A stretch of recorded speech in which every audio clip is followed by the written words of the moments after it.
What up, everybody? Good morning and happy Wednesday. How y'all doing? Dan Kasper Show's on the air, radio dials. You got a couple of those, 105.1 FM, 790 AM, also available online, sportstalk1051.com. You got let me rephrase that, sportstalk1051.com.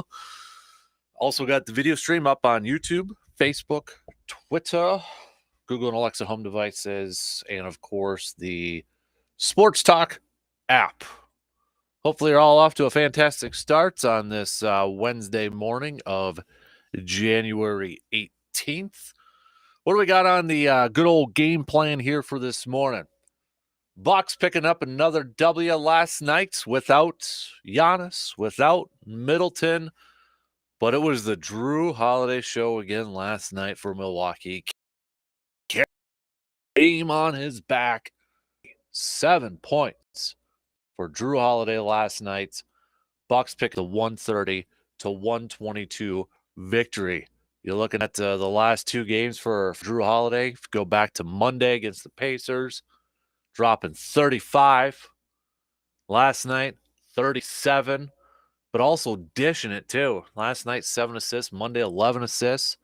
Saturday against Miami, 10 dimes. Thursday against Miami, 11 dimes and 24 points.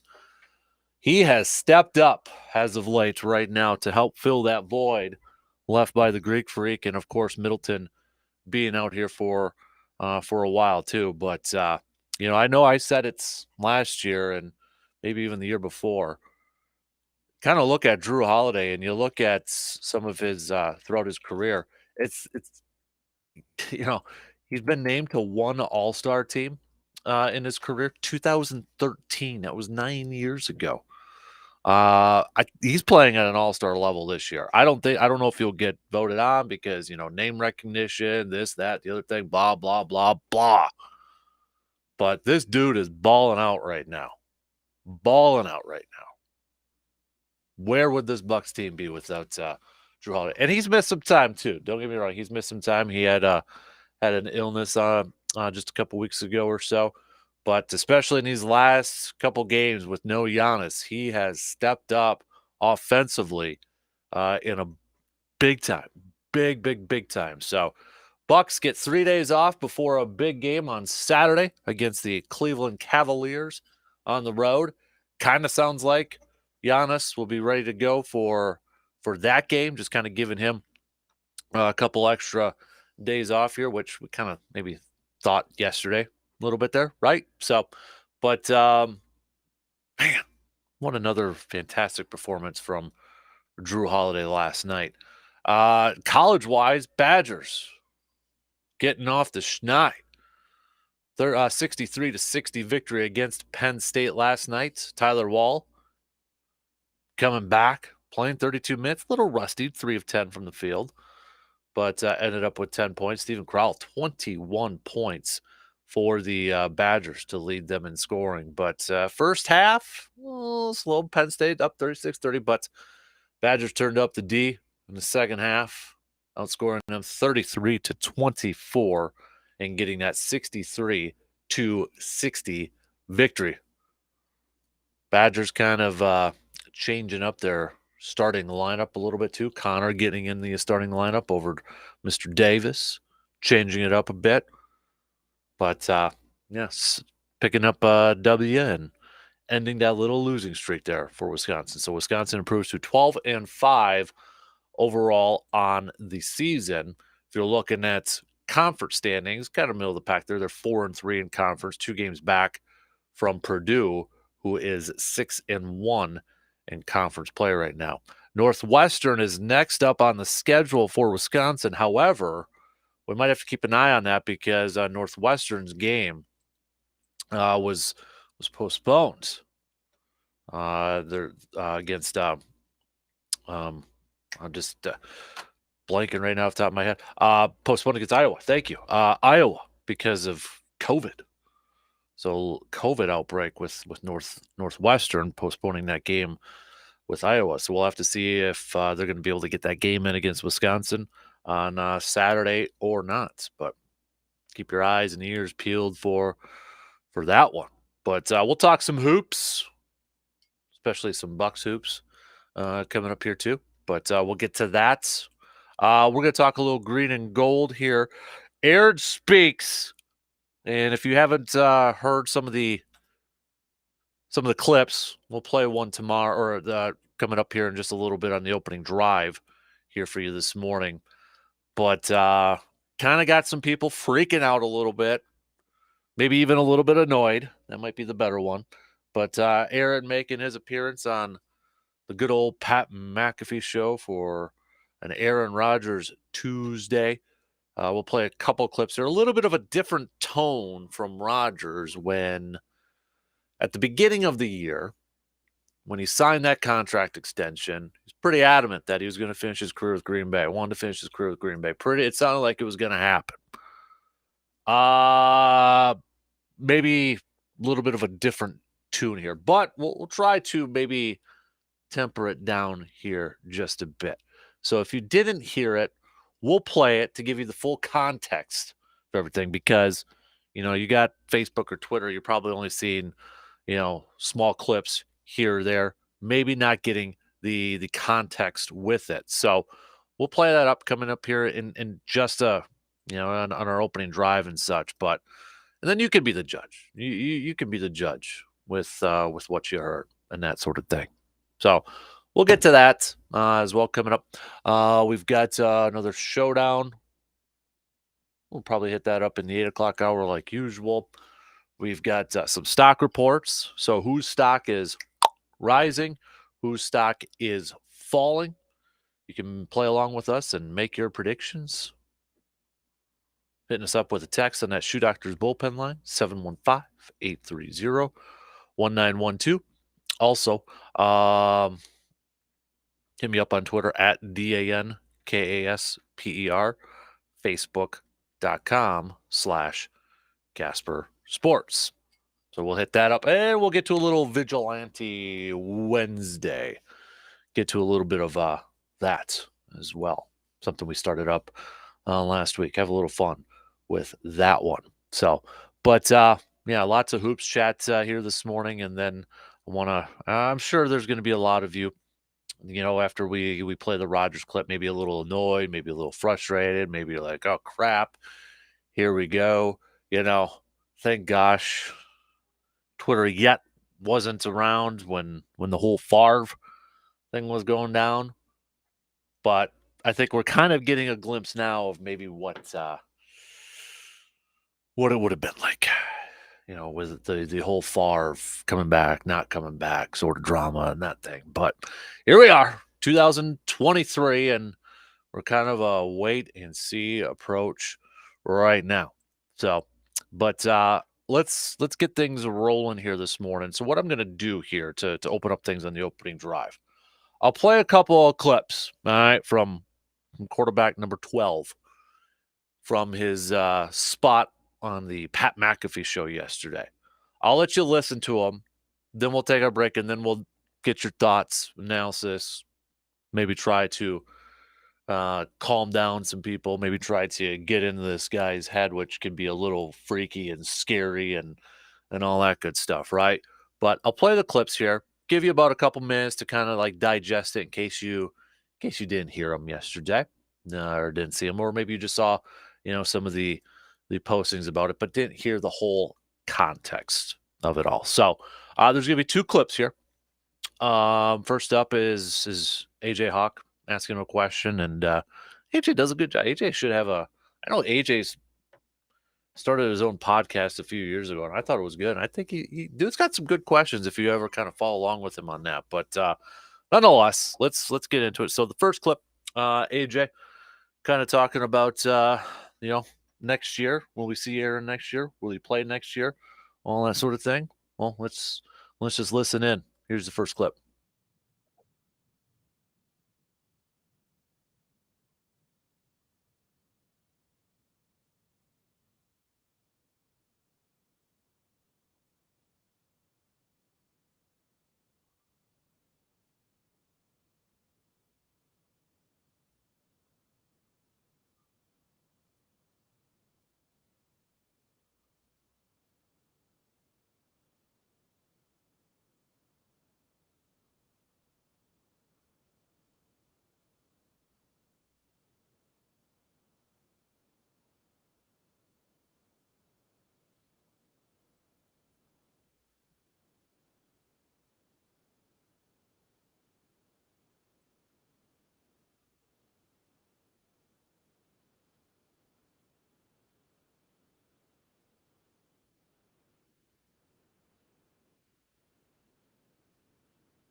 All right, so that's just a couple clips there from yesterday's appearance on Pat McAfee's show, Mr. Aaron Charles Rogers. So you got to hear it in case you didn't hear it. Those are the kind of some of the comments that have sparked a little bit of a wildfire, if you will, especially on the social media and well across the sports world. Which I mean, nothing new whenever like Aaron talks, right? So you heard it. Your thoughts on it? What do you make of it? Be honest with me. All right, just be honest. You can hit me up with a tweet at DANKASPER,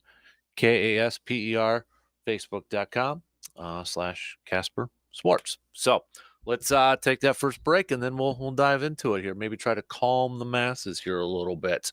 All right, maybe try to calm that down. So opening drive, talk a little green and golds. Rogers watch 23, I guess, at this point. Then we got plenty of hoops chat coming up here, too. Let's give some love to Mr. Drew Holiday. Ballin'.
Sounds like we're going to be getting hit with some more winter weather, so might be a good idea to stay tuned to our website, sportstalk1051.com tomorrow morning for the latest school closings and delays brought to you by Hovland and Service Master of Chippewa Valley. I see we're in a winter storm warning now, so well, we'll see how much we get out there. But in case there are any delays or maybe even some more closings for some of the kiddos at school, again, pay attention to our website, sportstalk1051.com for the latest closings and delays. Big thanks to Hovland's and Service Master of Chippewa Valley for helping us out there.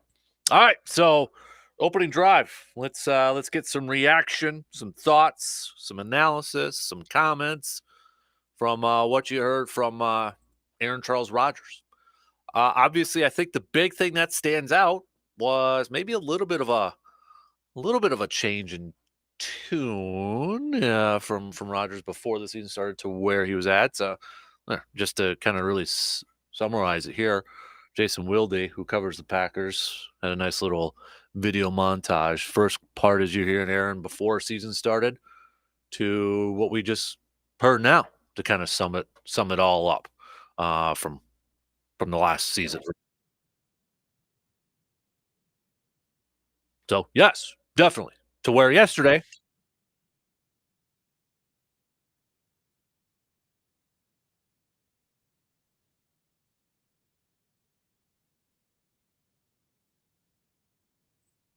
So that's kind of where people are like, okay, well, what's the change? Why is there a change now? That sort of thing. So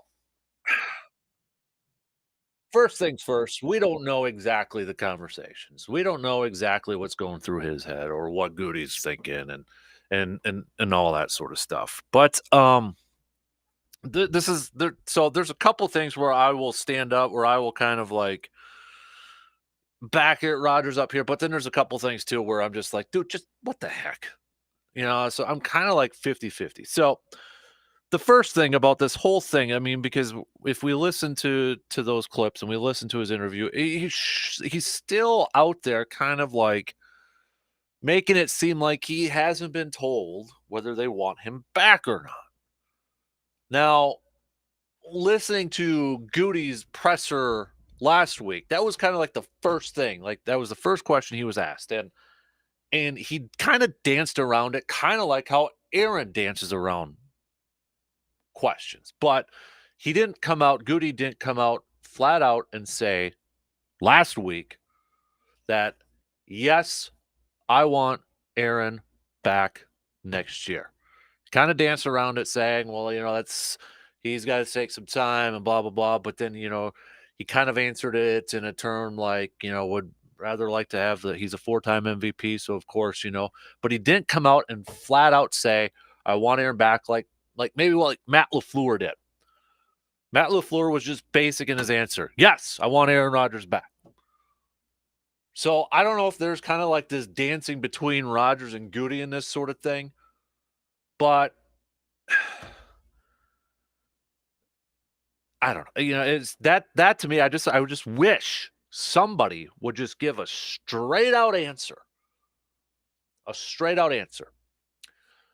But this is where I'll kind of back Aaron, and maybe this is, I'm trying to get into his mindset or his brain here a little bit and try to figure this out, like, which can be extremely dangerous to go down this hole because it can be kind of scary. But I understand what he's saying about, hey, I don't want to be a part of a rebuild. I think a lot of us would understand that at his point in time in his career. He's going to be 39, 40, however the heck old he is. He's at the end. Obviously, we don't even know if he's going to play, but if he does want to play, we know he's not going to be a part of a rebuild. So I understand that part where he wants to, like, okay, do we have the mindset? Do we think that we can go out there and still contend for a championship? Is that the mindset of the front office? Is that the mindset of the team?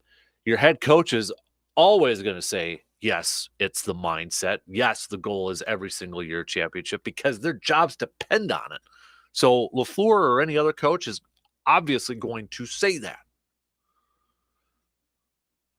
And maybe Rodgers hasn't gotten the full answer. I thought it was interesting when, he kind of mentioned Marseilles Lewis, Randall Cobb. And I thought it was interesting too, where he said if he wants to play. And that's kind of one thing I was wondering about. Like, after that game, everybody was making a big deal about him and Cobby walking off. I'm like, well, everybody was assuming about Rodgers, but part of me was like, maybe that was more so Cobb. But and then throwing out there Alan Lazard and Bobby Tunyon, which, those guys are all up for new contracts, the free agents.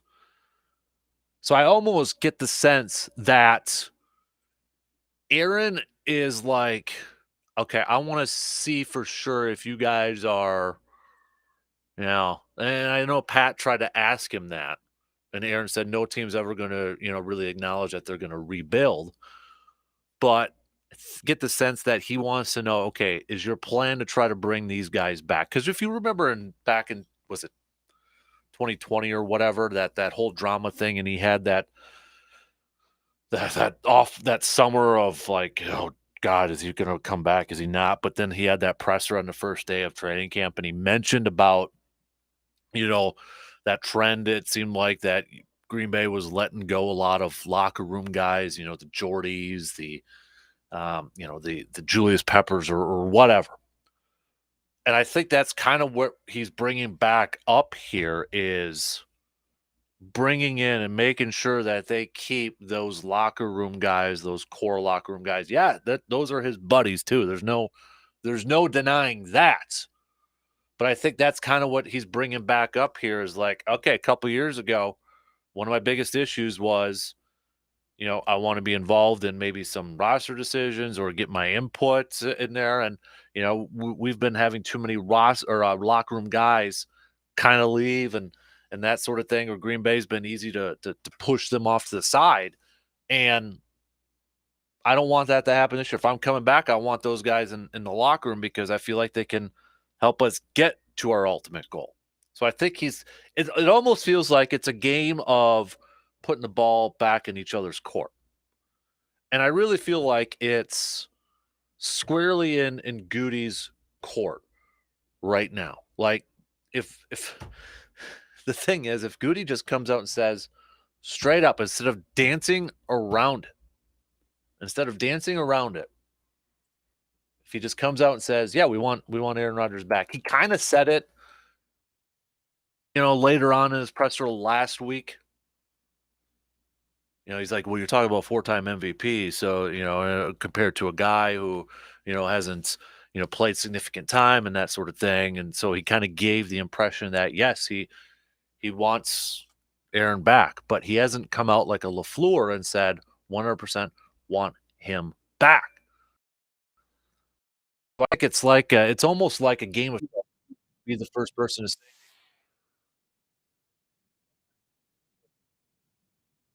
between Goody and Aaron. So, I mean, I get it in a sense for Aaron where he wants to see where this team's at. He wants to obviously compete on a team. If he does want to continue to play, I get what he's saying by saying, or kind of insinuating that um I want to play on a team or I want to be able to play and compete for championships. And if Green Bay, they decide that maybe they don't want to, or maybe they can't compete for a championship, maybe they can't bring these guys back, and maybe it is that little kind of rebuild thing there. Um, maybe it is time for him to move on. Or, like he said too, if they want to hand the reins to Jordan Love and he wants to play, it's time to move on. So it's a game of like he said, she said. It's kind of all over the place. I'm trying not to get too much like hanging on the words of what this guy said or what that guy said, even though I just got done saying that, I wish they would say this and just flat out say it because I think it would cause a lot less speculation and drama and that sort of thing. But ultimately, I just feel like Aaron, if he wants to play and the Packers want to win now, Aaron's in. If he wants to play and the Packers want to quote rebuild, he ain't about it. And honestly, who at this point in his career would be about it? So really the ball is in, like we just said, Goody's court. And I know Aaron said at the beginning of the year that he wants to finish his career in Green Bay, and I still feel like he wants to finish his career in Green Bay. However, I think he's also, open-minded in the part that it's not all up to him. He made that commitment when he signed that deal that, yeah, I'll play for, a couple more years if I want to play for a couple more years. I'll play it with you guys there, but I think he's also open, and he kind of said never say never. It would have been nice if he could have just, again, said, "Yeah, I would love to finish in Green Bay, but it's out of my hands," sort of thing, instead of kind of dancing around it by saying never say never. I don't know. I'm kind of all over the place on this thing because I think it's this stupid game of dancing with each other that, it gets frustrating as a fan to hear about it, especially more so from, I guess, Packers fans, because we kind of went through it a little bit with Favre, although, again, we didn't have social media. Favre wasn't on radio shows and kind of talking about, his thought process. I mean, the only time I can remember Favre talking, I remember one time getting up early because he was at a golf tournament and he was going to talk a little bit to the media, and everybody's like, "Oh, is he going to make his announcement?" And he didn't. And I think his quote was, "It's baseball season. Focus on baseball." Otherwise, we didn't hear too much from him. And I get it, different age, different era, that sort of thing. But I think a lot of this could just be settled if we actually hear Goody. I think it's got to be Goody that comes out and flat out says, "We want Aaron back. We want Aaron back." This was what his response was to the first question last week in his presser. Audio courtesy Packers.com. If it's going to load. If Aaron.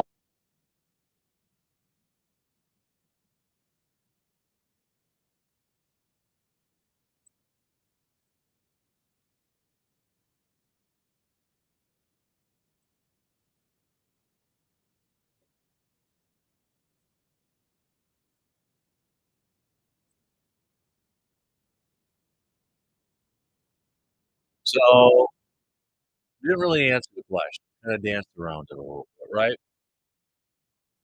Kind of said as soon as Aaron makes his decision whether he wants to play or not, then we'll kind of look at that.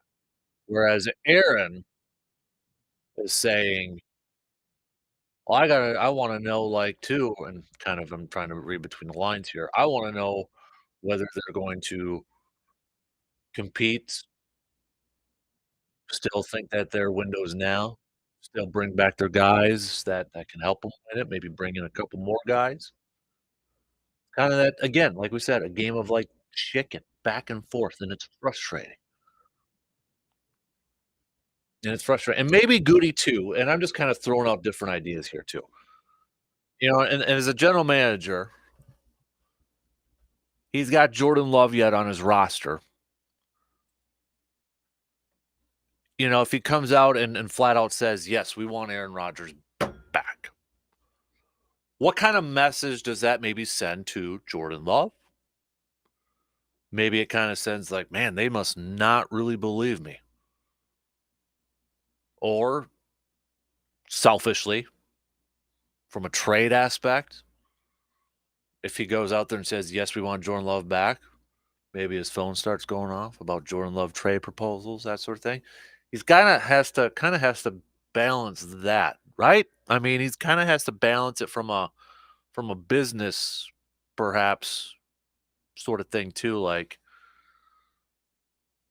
"Yeah, I want Aaron back, but, I kinda have to keep my cards close to the chest and not really reveal too much of what we're thinking or what some of the conversations are and that sort of thing." I don't know, like I said at the beginning, this is a dangerous thing to try to get down that pathway, to try to get down, the mindset of both of these individuals, Goody and Rogers. But ultimately, I feel like, and I could be completely wrong in this thing, I feel like if it comes down to if Aaron says in like a month, all right, I want to play. I want to play. We're in. Comes to Green Bay, gives them a call and says, I want to play. So what's the next step? Then it's decision time. Do they feel like, and at that point too, it's like, Aaron's going to have to make that decision, I think, before free agency, kind of like last year. But, Aaron makes that decision, says, I'm in, let's go. I want to play again. And then you kind of have to build your team a little bit differently. Maybe your mindset's a little bit different because if you feel like if Aaron gives you a call, Goody, and he says, I'm in, it kind of changes your game plan, I think, a little bit. Like, okay, he's in, we want him back. This is what we got to do. We got to bring this guy back. We got to bring this guy back. We got to look at this position, address it maybe in free agency, that sort of thing. It's the waiting game sucks in all this. And I think it sucks for Goody because maybe he's got like two plans here. One with Aaron, one without, and one with Jordan Love in terms of like plans of what to do or what they can do in the offseason. And it's not just because of you got one player or this other player, but different types of cap ramifications with it too. I mean, I keep even going through this in my head back and forth, kind of like ping pong a little bit.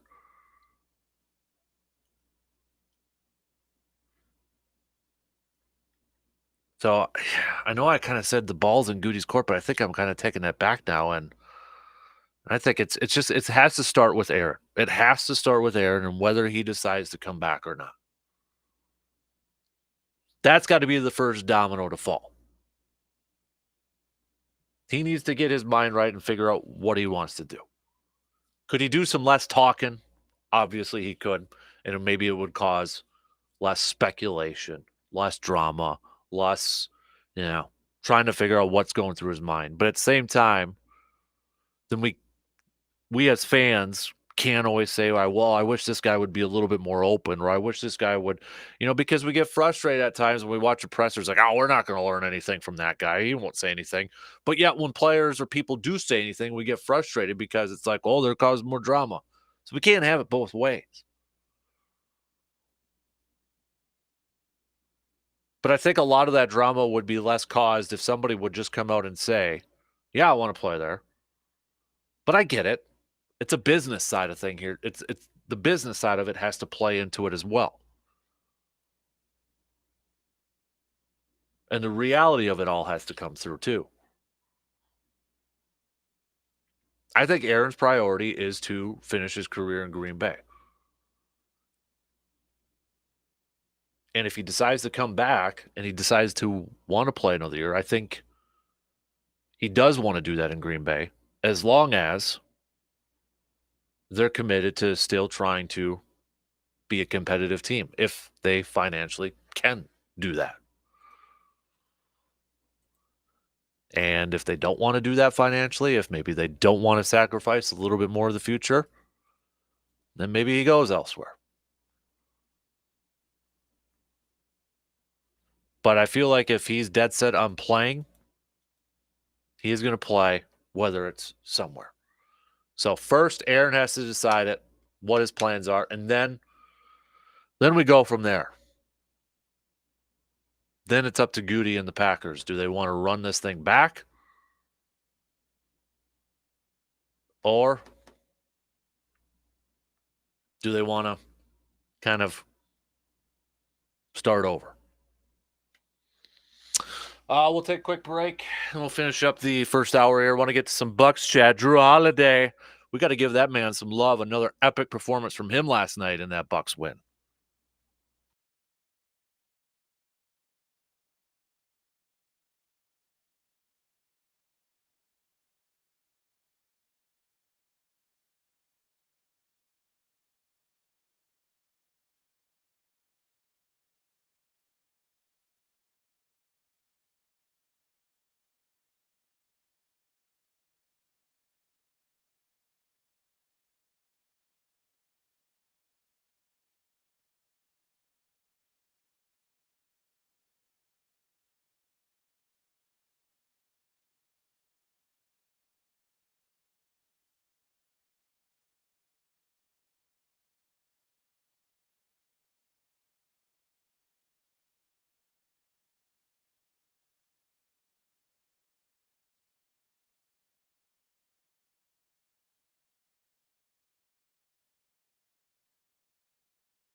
It is now easier to order your favorite coffee from your favorite local coffee shop, Cabin Coffee in Altoona. You can now download the Cabin Coffee app and place your order, buy and manage gift cards, earn rewards all in one spot. So the next time you're craving that Twisted Frappe, maybe a Cabin Club or a white coffee, or whatever your favorite menu item is at Cabin Coffee, download the app and order ahead so you can enjoy your Cabin Coffee favorites a whole lot quicker. We'll get to some texts and all that good stuff probably in the next hour, but your thoughts, your comments, your analysis from one Aaron Charles Rogers. Um, you can hit us up with a text on that Shoe Doctors bullpen line 715-830-1912. Wanted to chat a little Bucks here. We'll get deeper into some Bucks chat coming up next hour, but to kind of finish up this first hour, Bucks with another W last night against the Raptors. Bucks now have 3 nights off as they get ready for a big game against the Cleveland Cavaliers on Saturday. No Giannis last night again.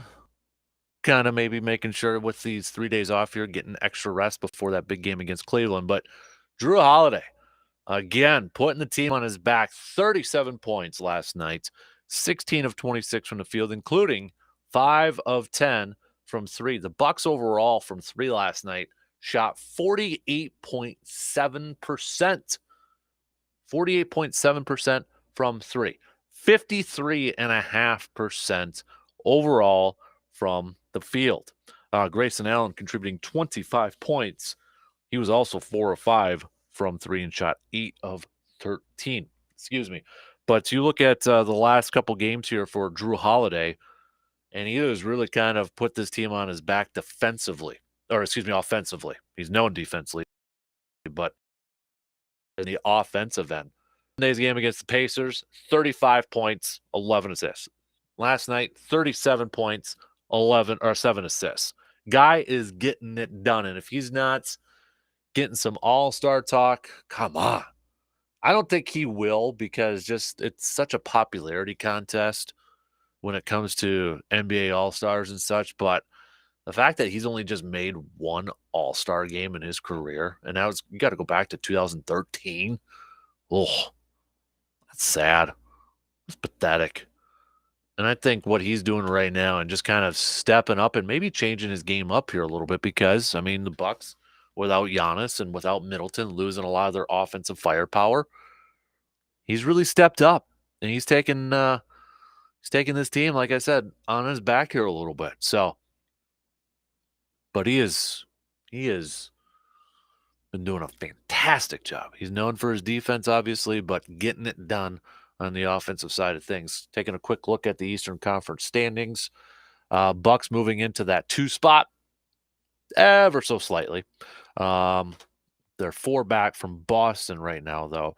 But the Bucks 29-16, Philadelphia 28-16. So Bucks with the advantage based off win percentage because they've got the extra win on there. But big game, as we said, coming up here on Saturday with the Cleveland Cavaliers. And that game will be on the road, where Cleveland has been dominant at home so far this year, 19-4. 19-4. And you want to talk about an early MVP candidate, Donovan Mitchell, for the Cleveland Cavs too.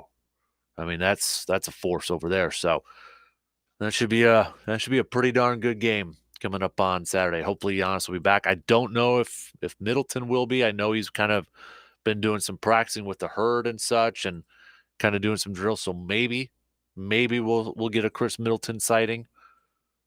Just hope that knee can get figured out and it won't be a season-long issue. Because playoffs, when it comes to playoffs, you need Chris Middleton, obviously, with Giannis and Drew Holiday. You need the big 3 out there. You need the big 3 out there, especially in this Eastern Conference playoffs, because it is going to be loaded. Loaded. So we'll talk some more hoops coming up a little bit later on, plus Badger hoops. Badgers ending their losing streak with a win against Penn State last night. We'll see if they're going to have their game against Northwestern this weekend. Northwestern had to postpone their game against Iowa because of COVID situation. So the Badgers and Northwestern originally scheduled for Saturday, but we'll see if that actually is going to happen or not. But Badgers getting Tyler Wall back for the game last night. Connor getting into the starting lineup, taking over for Mr. Davis. But Tyler Wall, a little rusty, did finish with 10 points there. Took a little bit for him to get his first bucket. It was 3 of 10 from the field. But nonetheless, just getting him back on the court had to be a nice little boost for the Badger Hoops team last night. So we'll hit that up coming up probably in the next hour or so. Say good morning to Morgan. Good morning, Hey, Morgs. Kasper. What's a good word today? I got nothing. No, if you had to pick a word today, what's the one word you would not use to describe yourself as today? Not use? Not use. Like, I am not chipper. That's probably a good one. But that But can are you describe ever me chipper? every day. Yeah. Not exactly a chipper person. I don't know. It's just. Are you inspired? Are you inspired? Maybe annoyed. Oh, particular reason or just general annoyance? It's Aaron again. Yeah, pulling that whole I could be MVP in the right situation. Yeah. I don't like that mindset. You know, at first I was like, okay, he's talking about MVP. I'd like to hear him say championships instead of, but I understand what he was saying because he was talking about his own personal play where people doubted it. Okay. I understand that. But at the same time, the ultimate goal at this point should be championships and not MVPs. Here's my problem. Mindset. It's a team sport. If you want to be an MVP or you want to do those personal centric goals, run a marathon. Do something that's you versus you. When you're playing on a team, the mindset can't be, I'd be so much better if you guys didn't suck. That's not the way, especially not the way you lead a team, but it's not the way that you infuse a team with the kind of playing spirit, motivation, and calls that push you towards championships, because you kind of have to have that X factor at play. You can be as textbook perfect and execute with precision. But I do believe when it comes to sports like football or anything that's team, you need that one thing that you can't pull off of a playbook page. You need that respect, you need that synergy with the team, you need that inspiration, and you need the idea that you're playing because you love to play, that passion. And I don't think there's a lot of passion. Now, I know there's precision, I know there's skill, I know he's an athlete, I get that. But transferring that to the team and building a kind of energy seems to be the disconnect. I think he needs to stop focusing so much on trying to prove to people that he can still play. Or himself that he still can. Right. Yeah. You know, because I mean that has kind of been a theme, it seems like the last couple of years. And whatever motivates you. We know athletes use different ways to motivate themselves or the chip on their shoulders and that sort of thing. And that's something that he's always had. But yeah, I think at certain points it's just kind of like, okay, yeah, we know you still can play. And yeah, people on Twitter will say stupid things or Facebook stupid things all that time. But, it seems like that's one thing he just really focuses on, is trying to prove that he can still play at a high level. I would agree with that. And just a little bit of a piggyback to that. I think he's so fixated on proving that he can play that he never steps up. Because yes, you can play. That's fine. Throw the ball, get it through. I understand all of that. But you need to step up and bring that game to the next level by doing something more than just spewing stats or trying to get your record inflated. I mean, there's more to it than that. I agree. We agree? What fun is that? I know, right? It's weird.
All right, second hour kicking off on this Wednesday morning. Appreciate y'all tuning in, however, wherever you may be tuning in. Coming up, we'll get to some hoops chats a little bit in deeper depth with the Bucks and the Badgers, both picking up wins last night. Speaking of hoops, you got a doubleheader tonight that you can catch on the radio dials of 105.1 FM and 790 AM. It's the Blue Golds taking on Stout. So those are going to be two very good matchups tonight, and you'll be able to check them out both here tonight on the radio dials again or online at sportstalk1051.com. First up is going to be the men's team at 6 p.m., and then the women's team will tip off after that. So some WIAC conference standings could be up for grabs tonight. So make sure you're tuning into the call right here. Going to have a lot of Blue Gold action on the radio dials this weekend too, including on Friday and Saturday. A little hockey, a little more hoops there too. Let's do some sports nuggets of the day here, presented by ANSI Associates. 1886, the Hockey Association was formed in England. The date is the birthday of modern field hockey. 1951, the NFL passed a rule that said a tackle, guard, or center was not eligible to catch a forward pass. We've got 1967. The NHL held the All-Star game at midseason for the first time. 1969, Ted Williams was appointed manager of the Washington Senators. And let's go with 1996, baseball owners unanimously approved interleague play for 1997.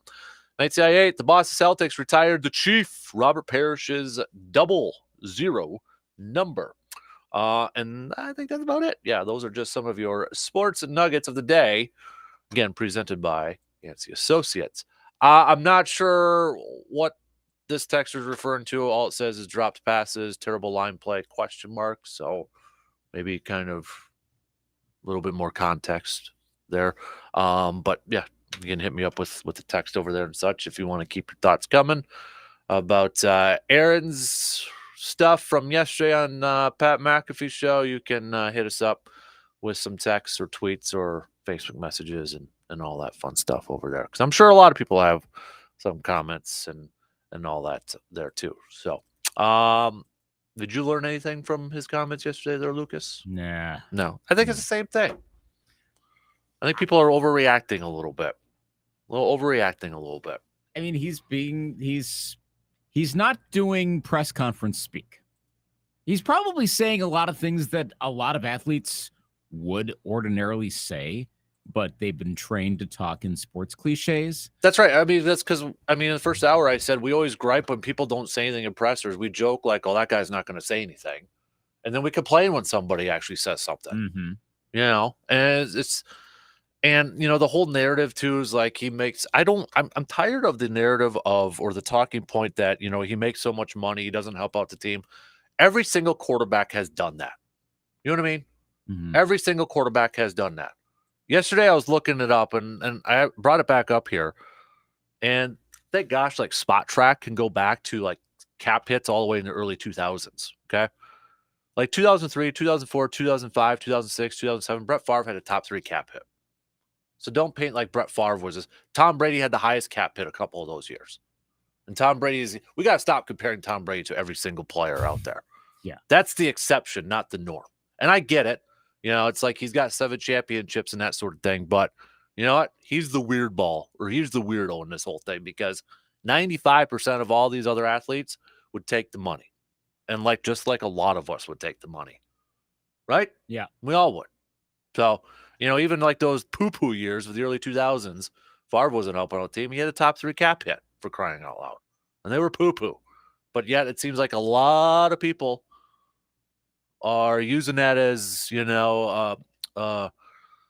argument against Rodgers, why they don't like Rodgers, or why they kind of point the blame at him when every other player has done the same exact thing.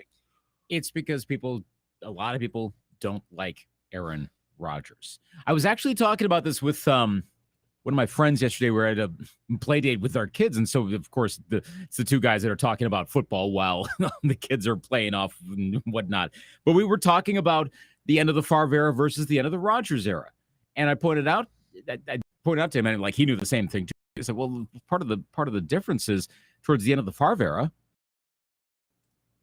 was still quite beloved. Mm-hmm. It ebbed and flowed a little bit, but that stayed intact right until the summer of 2008.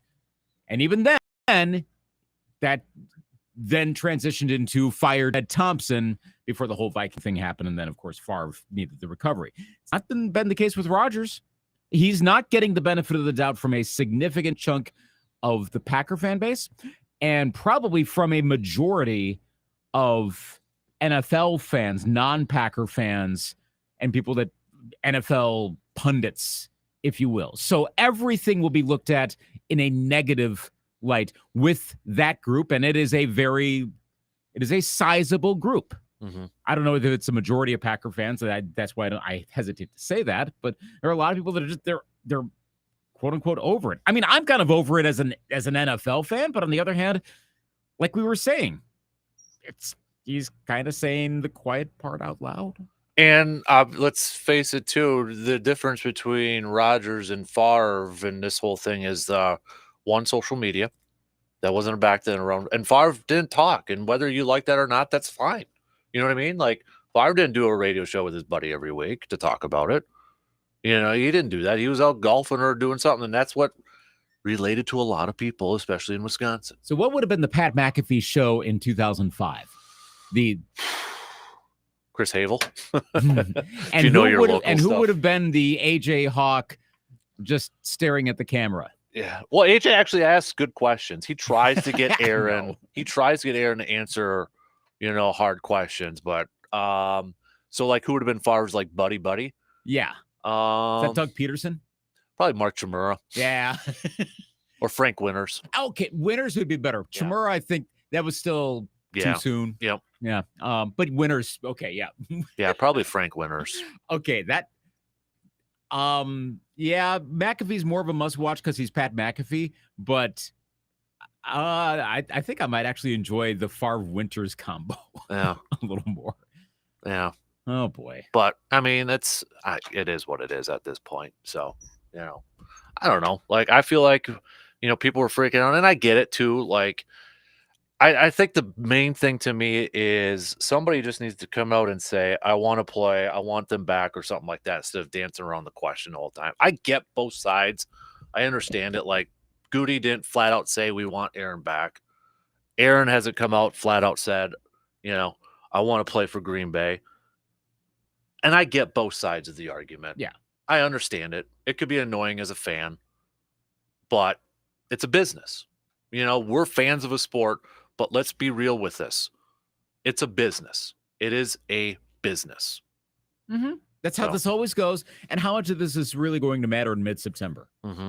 Unless the only way it does is if either A, he does not make a decision so late that it does affect free agency. By all accounts, that's not going to happen, but we'll have to see exactly what does happen. Mm-hmm. And B, if he sits out as much of practice, as much of optional stuff as possible, and then performs subpar, and then you hear the knock of, well, if he'd been taking part in off-season stuff, then he wouldn't be having trouble, which, again, is that necessarily because of that? Very possibly so, but there could be extenuating circumstances. So my argument to that would have been, where was the hate from Favre when he missed all that time? Right. And he threw all those interceptions? Mm-hmm. But see, then this goes back to, but Favre got the benefit of the doubt because he's Brett Favre, the old gunslinger, not Aaron Rodgers, that guy. So Favre left halfway through a freaking preseason game, hopped on a plane to go to Mississippi. Right. But that's okay. Yeah. It's a double standard. Yeah. It's completely a double standard. And yeah. And you're an outsider looking in. So there you right. go. Yeah. I could totally tell that. And yeah, like I said, there's a big part of me that's annoyed by all of this, but there's also a big part of me that understands exactly what's going on, and it's not that big of a deal. I mean, part of me is also annoyed that the NFL media complex is going to go into Aaron Rodgers' overdrive as a result of this. Do you think there'll be talked about more about Aaron or Tom this offseason? Good question. I think more Tom Brady, because the Aaron Rodgers thing seems to be a redux of last year in a way. Maybe 2 years ago is the better parallel because of the contract thing from last year. Whereas with Tom Brady, it sure seems like, he could go to all these sorts of teams. He could retire and be in position to go to Fox. There seem to be a lot more viable outcomes. The storyline seems more likely to change. Whereas, and I don't mean to get too personal on this, but does it change because now he's divorced? You know what I mean? Yeah, I think to a degree, that has not been as big of a deal as maybe you would have expected it to be. I think it was going to be a bigger deal, at least in terms of media, culture, et cetera, et cetera. How much that's actually affecting Tom Brady's decision, which is what really matters, we'll never know unless he reveals it at some point. But the irony of this is you may have Brady retire, probably go to Fox. I keep saying probably, especially after Joe Buck said that thing on, which podcast was that? Was that on, it was either The Ringer or Jimmy Traina's, where he was like, I'm not sure that he's necessarily going to go all the way through and do the Fox thing. So we shouldn't automatically assume that that's next. Very likely, but not necessarily. Whereas if Aaron Rodgers goes to another team, I think he makes more of an impact. Younger player. I know Brady aged better, but at comparable ages. But I think Rodgers has more of an impact, even with I think are declining skills. And I think a lot of people were saying, okay, he's declining, even though broken finger. I get that, but there's probably some decline going on. But I still think he would be more effective with the team. Brady would be with a new team. Like if it's the whole Brady to the Raiders or Rodgers to the Raiders, I would think Rodgers to the Raiders would be more beneficial to the Raiders. That should be the bigger story. But Brady's going to be that way because there's so much uncertainty, so many possibilities involved. And I know people kind of are throwing out, how much Aaron is making and that sort of thing next year. Was it like 60 million or something, 15, whatever it is? That shouldn't matter. The only thing that shouldn't matter to who cares how much a player's earning. The only thing that should matter is cap hit. That's the only thing that should matter, right? Yeah. Because that's the only thing that matters in terms of contracts and how much you can spend. Aaron does not have a $60 million cap hit next year. People got to get that out of their minds. He does not have a $60 million cap hit. He's got the 10th highest quarterback cap hit, meaning there's 9 other quarterbacks right now that have a higher quarterback cap hit than Aaron Rodgers. He doesn't have number 1. He doesn't have number 2. It's 10. But they're so stuck on he's going to get 60 million, but that doesn't, who cares? The only thing that I care about is the cap hit, which is 10th. Yeah, and you know who's got a higher cap hit next year? Your quarterback, Kirk Cousins. Yeah. Ryan Tannehill has a higher cap hit. Guaranteed money. Yeah. So the only thing that shouldn't matter is cap hit. That's the only thing that matters in this thing. Andrew Brandt on his last Brandt's Rants pointed out, like, his big thing is that this offseason is, as he put it, a pivot point. That if the Packers are going to move on from a financial point of view, this is the year to do it because the cap hit's not going to be as bad as if he waits, as if they wait a year or two down the road. And the way he laid it out, it makes a lot of sense. If you're going to cut ties, if you're going to be like, all right, you really want to move on, go somewhere else. You really want to retire, this is the time to do it. We'll know I think we'll know for sure if Aaron Rodgers is playing out this contract or not this offseason. It's an either or proposition because that cap hit is not that bad this year compared to the next couple of years. And it does go up. It would start to hurt the team more. Yeah, I mean, here, because you got the whole voided thing now too that you got to factor into it. Tom Brady has a higher dead cap hit than Aaron Rodgers does in 2023. I mean, I don't care how much the guy is like banking. The only thing that we should be paying attention to is what their cap hit is in terms of the contract. Who cares if that doesn't matter to me. The only thing that matters to me is cap hits. That's the only thing that should matter to fans. Who cares what they're rolling into their bank account at the end of every week? It doesn't matter. I only care about wins. It doesn't matter, especially because, I mean, it's all relative to the amount of money that's available for any team to spend on a player. It's just that hear 60 million and we're like, well, that was a waste, 60 million so he could throw the ball to the, yeah, well, it's all relative to everyone else. Then you hear about a guy getting on for like the very beginner's wage of like 750,000 or whatever it is now. You're like, well, that's also still a lot of money. Mm-hmm. Like, I would take a game check for a single game check. Any of us could take a single game check. I'm not sure what like the minimum game check would be. My gosh, would that change a whole lot of our lives? Anyone listening to the show right now. But that's because it's all relative to the amount of money that's going around the NFL. So no, all of that shouldn't be relevant. If you're going to be upset about it, then that's a larger existential issue about paying money, value job versus job, and why are we spending public money in stadiums, yada, yada. That's that debate, not here. Yeah. That here, it's just about what's the structure of what's available to the players. Your highest cap hits for 2023 from the quarterback position, number one is Deshaun Watson, clearly because his full guaranteed contract. Right. Then it's Dak Prescott.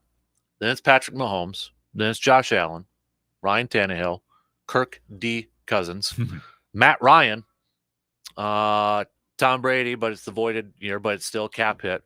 Derek Carr, but we'll see how that plays out. And then Aaron Rodgers. And then right behind Aaron Rodgers, Jared Goff and Carson Wentz. Huh. So it's yeah. Sorry, I just need to tie Carson Wentz into anything involving Aaron Rodgers is not a good day. Right. So I think that the main number when we look at this is it's got to be cap hits and not what the guy is making. No. That doesn't affect the team. That's like when people these players sign their contracts. And that guaranteed money, that's why we always say, right, Luke? Look at the guaranteed portion of the contract. Yes. The signing bonus part of it, they get that all up front. They get that all, they cut a check that front. That's why you see base salaries so low in the first year of contracts. That's why you see base salaries of like $1 million. But the guy signed a contract and he gets like $60 million guaranteed because they get all that right away. But the cap hit gets divided through the length of the contract. It's proration to match up with all the other players, et cetera, et cetera. That's why teams push stuff back to the back end of towards the end of the contracts so that they can work with players they have now. But then you do have that problem. If you cut the player early, then all of that, I'm also kind of saying this just to remind myself because we're going to hear this so much in the offseason. That all then comes to the quote unquote cap bill immediately. Mm-hmm. Yeah. I'm kind of like, I don't know. Maybe I'm looking at this differently, Luke, but that's why I like talking to you about, because you're the outsider.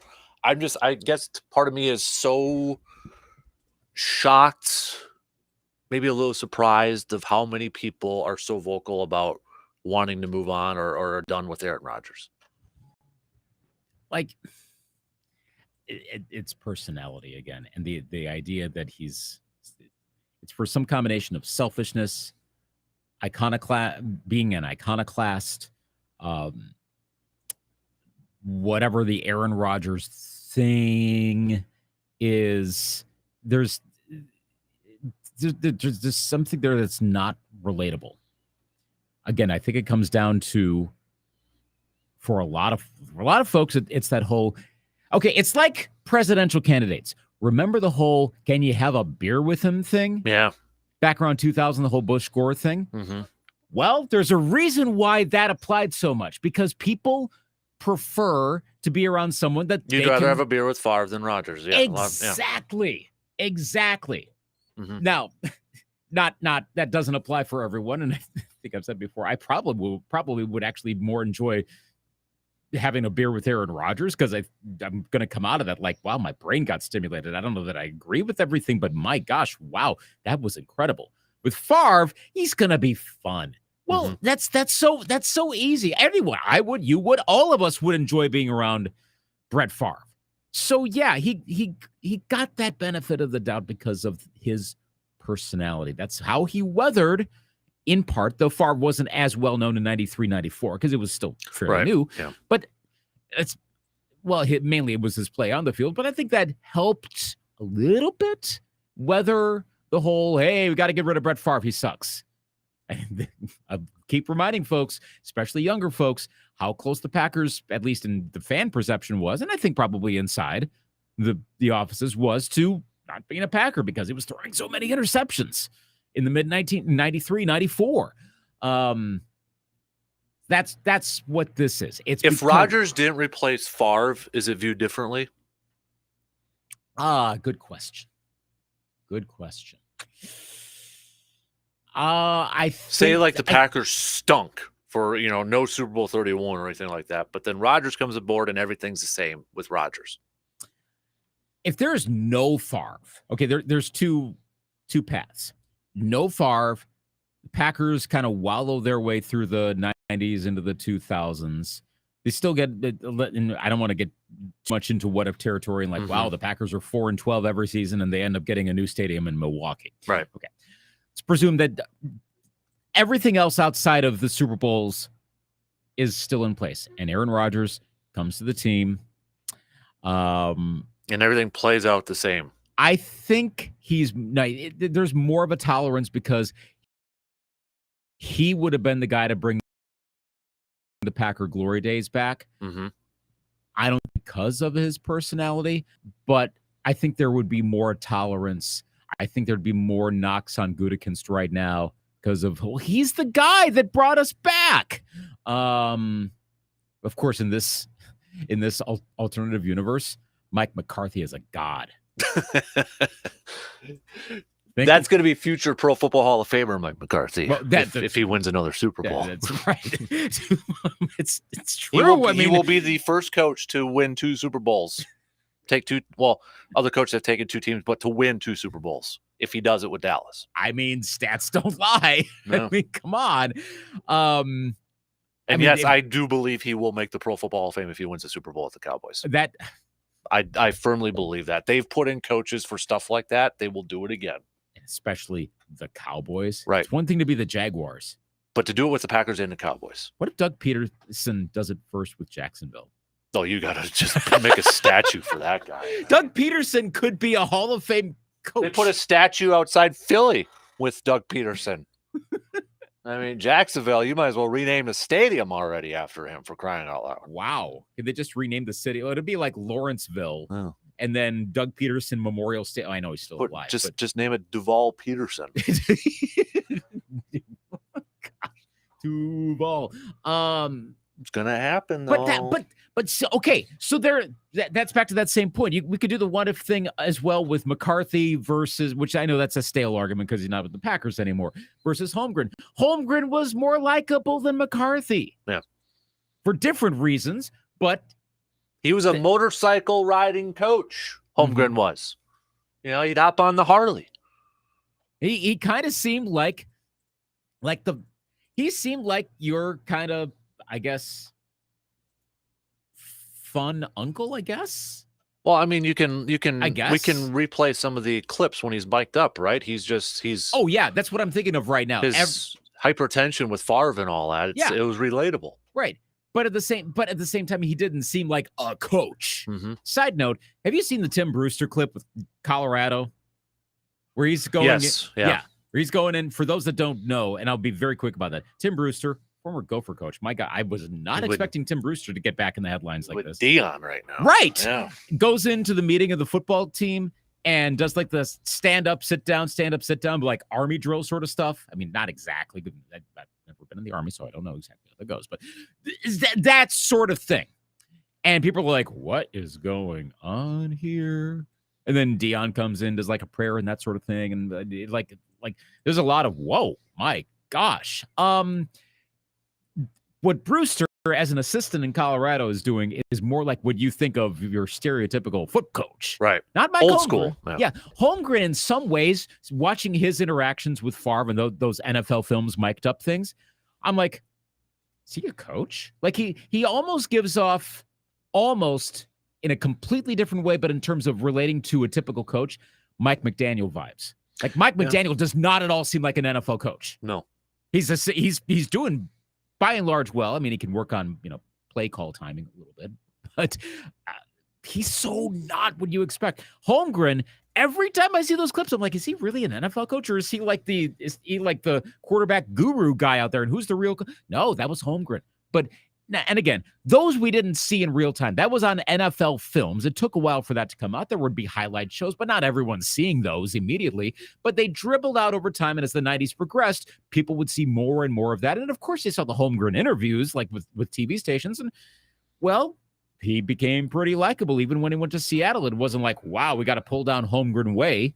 That's the thing too, is like, that guy left, and I figured that would have just drawn the angst of so many, fans. Like, he pulled a Favre before Favre.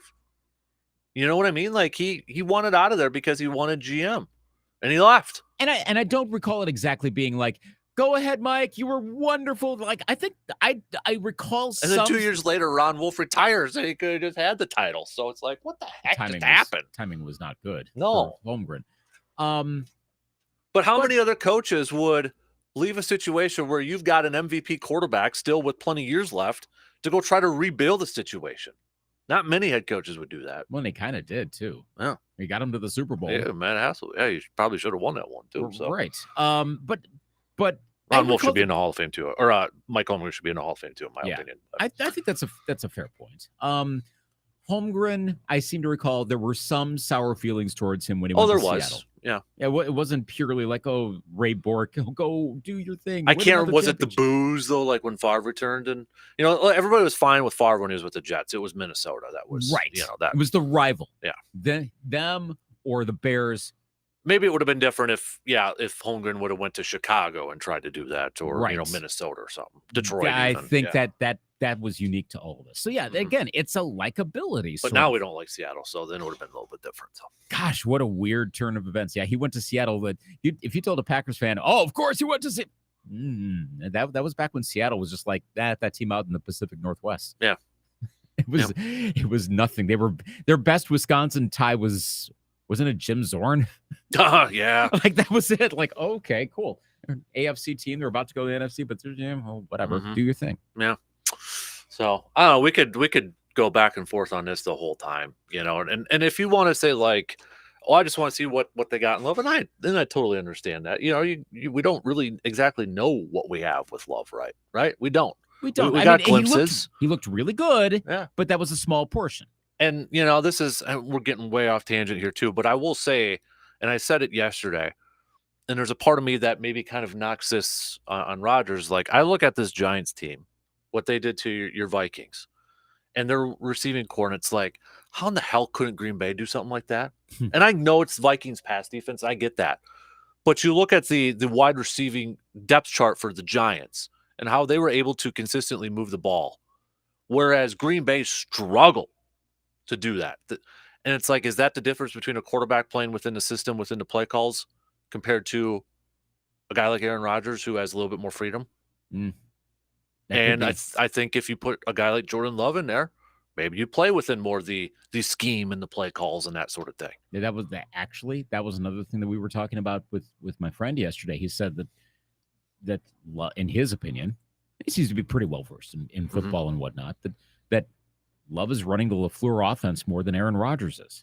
Maybe you do need to, again, efficiency. That's sorry, I got cut on my efficiency. That's why do I cite DVOA so often? Because the ideal approach to football is to hold the ball on offense, steadily move down the field, then score, and then on defense, shut the other team down as quickly as possible. That is efficient football 101. It's not as efficient to have a quarterback that is not following directly the plan of the head coach. It can work.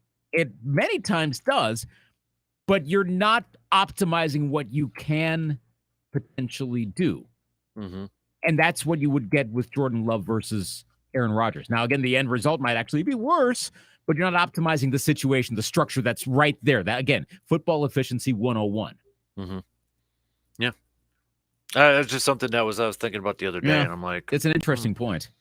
Is that the difference between one quarterback and another? I mean, I don't know what the heck happened with Tampa, but Tampa had receiving options, and what the heck? I mean, they threw the ball all the time, yet they couldn't score anything. I'd take Mike Evans in a heartbeat. I would have taken Godwin in a heartbeat too. Mm-hmm. But you look at some of these teams now, is it because coach or quarterback's playing within the scheme of things? I don't know. And it's a bit of a chicken and egg sort of thing. Mm-hmm.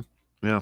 Our good friend Big Worm, Morning Dan Big Worm, personally want to see Love to what he can do. First round pick just sitting on the bench. It's time to see what he's got. Now anyone that just wants Aaron to go because of his attitude can go sit by the wayside. He's the most talented quarterback ever. Hey, Luke, Skull. So, yeah, had to throw that one in there too. Thank you. So, thank you. Yeah. Did he put a capital L at the end? The Giants did. No, it was, it might have been a little typo there, but it's capital SKO and then a lowercase L. So, could be a little typo. So, could be. Yeah. All right. We went a little long, so tell you what, we're going to combine this and then we'll do some stock reports. How about that? Cool. We'll do some stock reports. Then I'll get you the years for Showdown. Okay. So we'll do that. Take a quick break. And, we'll regroup and be back after these words.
All right, so your 2 years for Showdown coming up, and I don't think we've done these. I had to do it really quick here. I'm just kind of scrolling through our list here. 2002, Lucas. Mm-hmm. I'm just double checking. We did not do 2002. And then 1979. Ooh.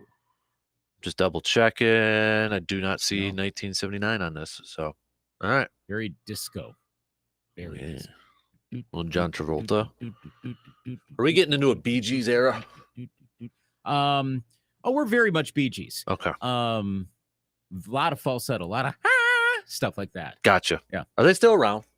Not really, because 2 of them have passed. That's what I was kind of asking. So no. Who's the main singer? That was Barry. He's still around. Is he? Okay. Yeah. Barry's still around? Yeah. That's good. But yeah, their Bee Gees are no more. Mm-hmm. Just Robin Gibb. Or it's not. Sorry, Barry Gibb. Mm-hmm. So yeah, there's plenty there's plenty of disco, but there's other stuff in '79. Mm-hmm. I think people still want to talk about this here a little bit, so we got a couple more texts to get to here before we to some stock reports here. After this past season, what makes people think the Packers are going to be any closer to a championship next year? I'd be less frustrated not winning without Rodgers than to not win with him, if that makes any sense. My argument to that would be, you don't know what's going to happen next year. You know what I mean? Like, that's why we play the games, don't we? I mean, I thought the Giants were going to have the first overall pick, and here we are in the NFC divisional round, and they're looking pretty darn good. Yeah. So I guess I don't know what next year is going to look like. I don't think we can really focus on looking at what happened this year and kind of coming up to, predictions of what's going to be. That's why I hate the whole, well, look at the strength of schedule sort of thing. I know you and I have talked about that at length. I hate that thing because it's based off records from the previous year, but how often do these teams change? So that's why I'll actually stand up for you a little bit here, Lucas. So, after that Vikings loss, a lot of people going to Facebook and Twitter, which was, I'll face it, kind of annoying. Yes. More people than not. But the one thing too, everybody's like, well, now Minnesota's got a first place schedule and all that. And I'm like, oh, don't do the whole strength of schedule thing. It is the dumbest thing in the world when it comes to trying to pick games based off strength of schedule, because it changes so much. You can't simultaneously do the whole, look at all the turnover with the playoffs and then strength of schedule, that they contradict each other. Right. I mean, ironically, we actually had I know we have more playoff teams now, so you have more opportunities for either of these to happen, but you had more teams, I think, just off the top of my head, get in the playoffs that were in last year than not. I think especially in the, you have an extra spot there. You could also have even more teams not make it because of the extra spot there. But no, it's going to change. Teams so first place schedule means the Vikings will be playing the Eagles. Probably pretty good, but I think they were really good this year. The Buccaneers, so we're really going to go all in on first place team for the NFC South. Really? Yeah. Okay. I think the Niners should be good, but are we 100% sure about you can't go all in on that. Plus, that's also primarily 3 games, because everything else is structural. It's your division. It's whatever conference you're playing that particular year, or division, I should say. From the AFC and NFC. Right. And a lot of those are locked in. You know what's coming. So predetermined. Then it's just 3 others. So a team is now going to suck because of 3 games, of which 1, maybe 2 of those teams may not be as good. Mm-hmm. Okay. Or like in the case, maybe like the Rams, or somebody like Matthew Stafford was gone for a big, injuries factored into there. That would have looked bad last year. Okay, Packers win last year. Man, they got to go up against the Rams, Super Bowl champions. Yeah. Yeah. See, you don't necessarily know what's going to happen year in and year out. So nobody thought Geno Smith might be making $30 million a year now either. Right. There's enough uncertainty. So no, the strength of schedule, looking ahead like that sort of stuff, we know what the pattern is, and it's not a discernible pattern. Living a dream, Jeff. Comparing apples to oranges. Favre never talked about trusting his receivers. He just threw the ball to whomever. Did that always work out? 4th and 26. Oh, there is that. NFC Championship game. Okay, yeah. Aaron needs to trust his receivers. Favre was just as bad for skipping anything, but never did he have 3 rookie receivers come in and make the roster. Well, actually it did happen a couple times. So, but we won't. That's neither here nor there for that. But I don't know. I the thing is with that, comparing the apples, everybody's different. Everybody does it differently. I don't think you can compare one player and say you got to do exactly this and you got to do exactly it that way. I don't buy into that. I don't know if that's what Jeff's kind of referring to, but I don't think you could say, well, you got to do it this way. There's different ways of going about it. You know what I mean? Mm-hmm. I mean, I don't know. Would I like to see Aaron work a little bit more with the rookie receivers this past year? Absolutely, I would have. 100%. That was also the first time in his whole career that he did not show up to minicamp in 18, 19 years, and we're making it sound like it's a big problem with Aaron. By most accounts, did Brett Favre trust his receivers, and or maybe that's not the exact question. Did Brett Favre have that much of an issue with the receivers that he had? Not to the whole extreme of, I don't care who's out there, I'm going to throw it in. They'll catch the ball. No quarterback's that brash about it, even the old gunslinger. But yeah, did we hear too much? Did we hear much of his approach versus Rodgers' approach? Yeah, to me, I don't know if I would necessarily use the word Favre trusted his guys. More so Favre just trying to fit it in there and making a play. You know what I mean? Mm-hmm. I don't know if it really was necessarily trust. Remember, he almost lost his job from Holmgren too. Right. So because of that. I suppose you could look at it 2 ways. On the one hand, that's better for Favre that he doesn't need to build this trust because you still got to go play the games. You can't be like, well, sorry, I don't trust my receivers just yet. I know we got a loss. Well, that loss still affects how your season goes. They don't put an asterisk on, but quarterback didn't trust his receiver. So this isn't a committee that's going to determine this. It still wins and losses. On the other hand, you don't want to be so reckless as to be like, well, I'll figure it out. Well, you still should build some rapport with your receivers. And so, I mean, I think Favre and Rodgers is different that way. They're 2 different types of players, but I mean, that's why I always find it so fascinating that we went from Favre, who has the most interceptions in NFL history, yet he's a Pro Football Hall of Famer, to Aaron Rodgers, who has the best touchdown interception ratio. Yeah. Totally different. Totally. It's funny now because what are the national people talking about Josh Allen? They're worried that he turns the ball over and maybe throws few mini interceptions. Same with Dak Prescott too. Mm-hmm.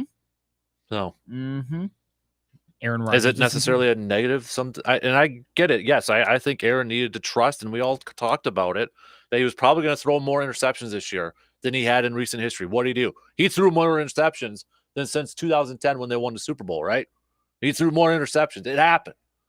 And I do think he needs to trust a little bit more. But again, maybe it goes back to that question.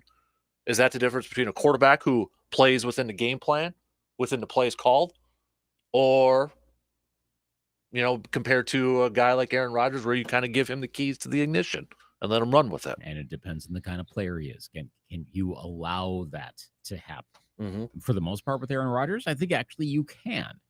But maybe there were some other circumstances too going on this year that just in terms of injury, level of trust, whatever, Aaron Rodgers' approach to the game. And we don't know the percentages and if any of those actually do matter, and maybe some of them don't. But how much of that affected his play this year? And unless he says so, which he might actually, again, compared to most quarterbacks, he might actually reveal the reasons why at some point in the near future, as opposed to some memoir when he's 70. Otherwise, we have no idea. Somebody has a question for us. Then we'll get to stock reports, I promise. Do you think Favre would have cared as much not to be compared to Rodgers, like Rodgers doesn't want to be compared to Favre, asking like if Favre came in after Rodgers? I think, I don't think Favre cares as much, but that's Favre. Favre just doesn't seem to care as much about what people think. I mean, he does clearly in some ways, but not in that regard. Rodgers seems to be like, I'm my own guy. I want to be all of that judgment. He does things differently. That's why there's plenty of articles. People can look it up. I don't need to, kind of revisit it in depth, but that's why he does his during the season locker room sessions at his locker on Wednesdays Mm-hmm. because Favre would hold court in the media room. Mm-hmm. We all know he had his own separate locker room. Yes. By himself, away from teammates. If you want to talk about teammates, the dude had his own freaking locker room for crying out loud, his own office, I should say. And that's why, and this has been out there, that's why Rodgers does his pressers in the locker room with his other teammates, because he saw Favre do that and didn't want to do that. So, I mean, there's examples of that, of him doing things differently because of what he observed from watching Favre for a few years. Mm-hmm. Mm-hmm. And maybe that's how he views it, as being a leader, or maybe in some ways a better leader at that point. And I never thought of it that way until I started remembering. I'm like, yeah, Favre always did his in the media room, and it was never at the locker, whereas Rodgers did it at the locker and with the rest of his teammates. Yeah. So it's different approaches, but again, we tend to underrate when Aaron Rodgers shows things that probably are signs most would regard as signs of leadership. Mm-hmm. We make excuses out of that, or we ignore that. Like football culture tends to do that. But that's what happens when you, again, I'll use the same term, the benefit of the doubt. When you don't have the benefit of the doubt, then that's going to happen. Well said, Lucas. All right. Let's do I'm impressed I was able to say that. All right. Pretty tired.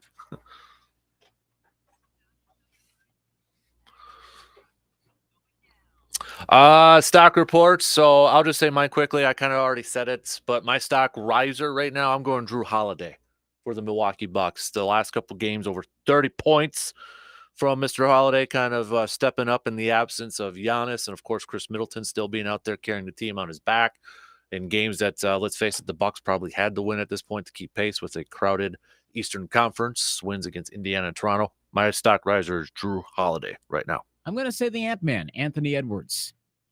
Made that stat the other day, youngest player to hit 500 threes. Yes, 2 asterisks on that. 1, we're in the three-point era. 2, Anthony Edwards started really young. For a guy that played at college, he's still very young.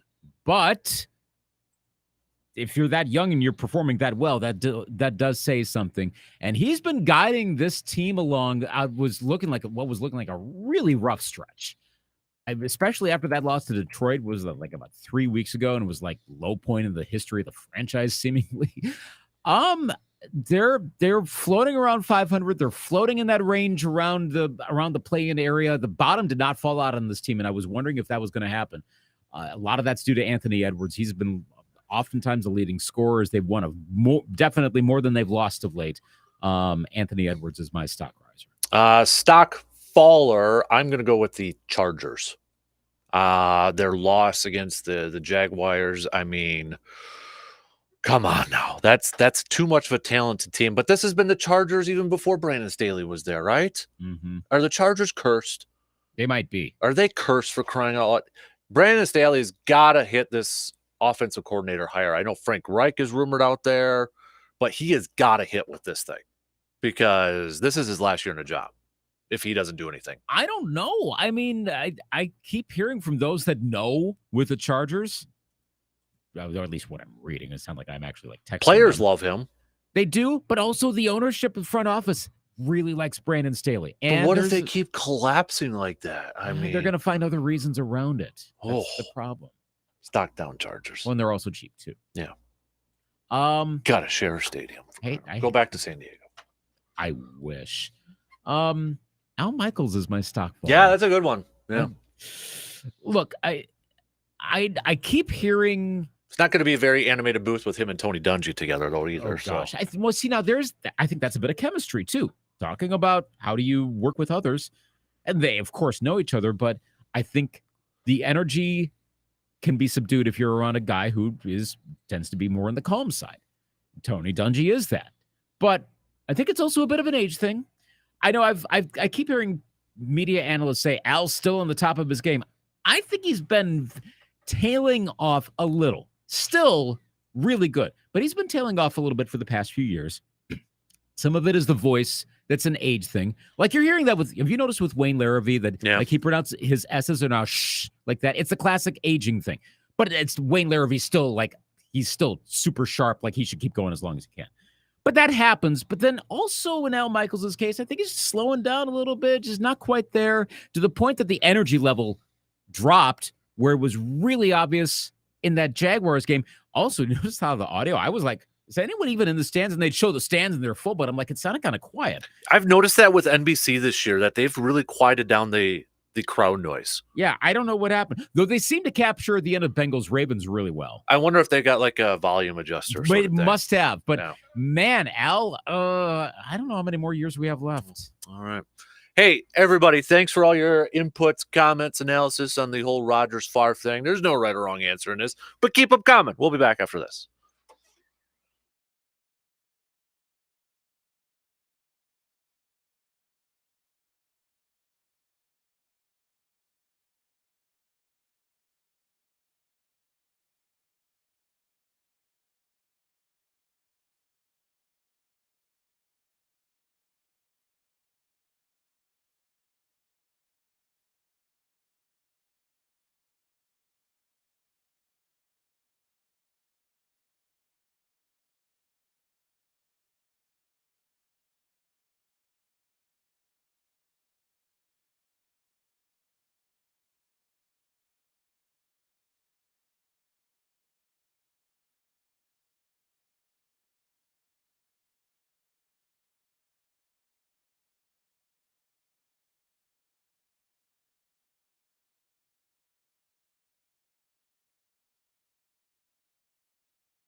All right, final hour kicking off right now. Big thanks again for everybody who's sending us your thoughts, analysis, comments on the whole Rodgers situation out there.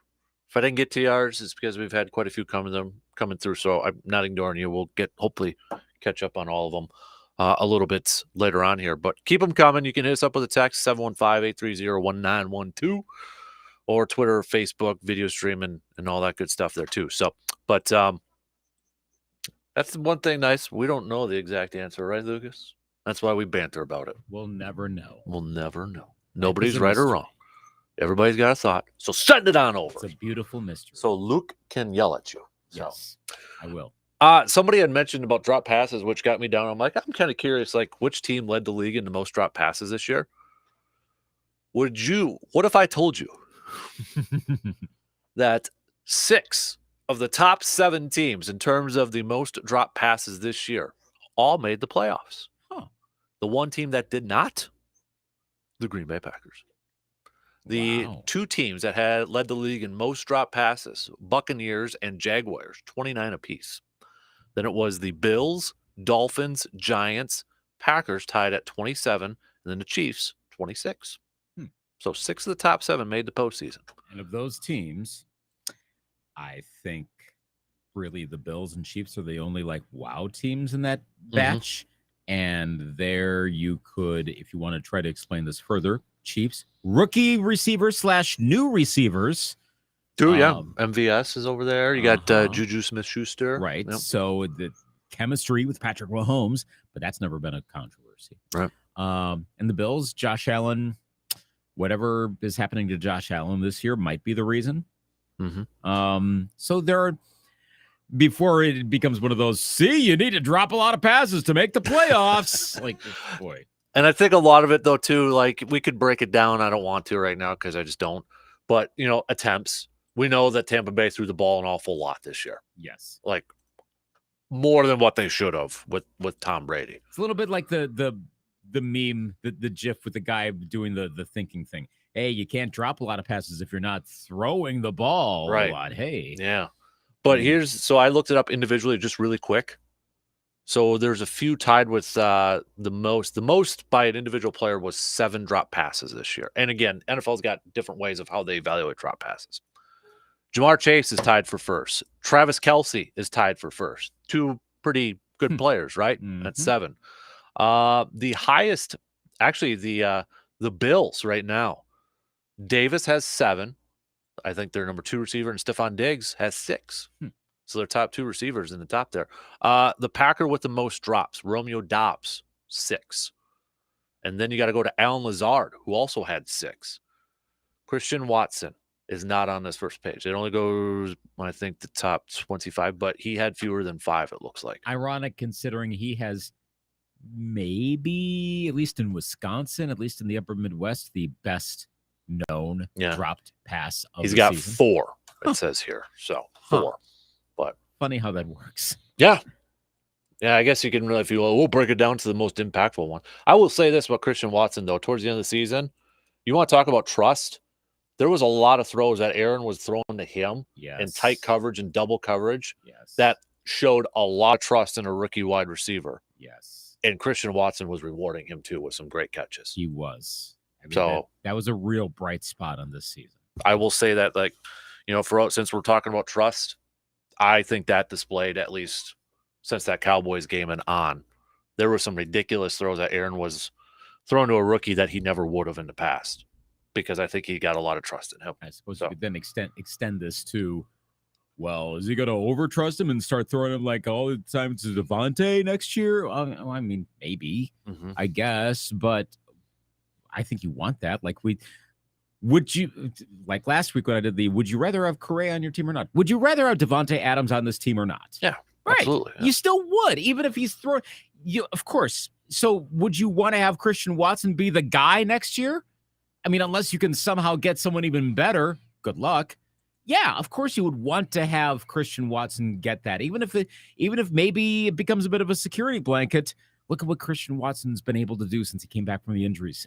Hopefully, for Watson's sake, for the Packers' sake, he's not injury prone, but so far, so good. Yeah. All right, let's do some showdown. Kind of switch it up here a little bit.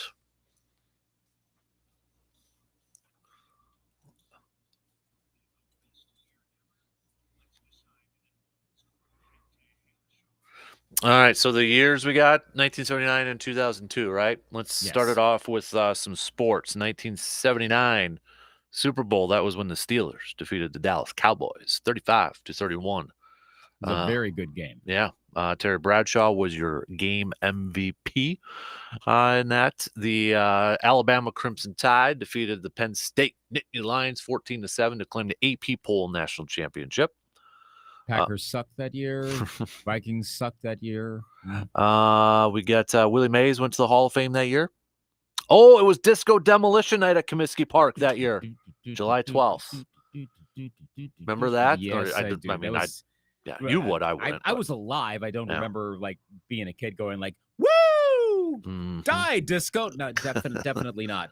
There was a time in my life I did hate disco, which I've come around on it, but I'm not like Disco Stew.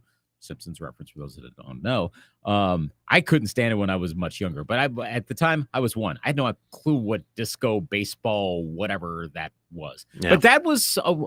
I'll come back to that when we get to the music thing. Right. But hey, that was the We Are Family year, Mm.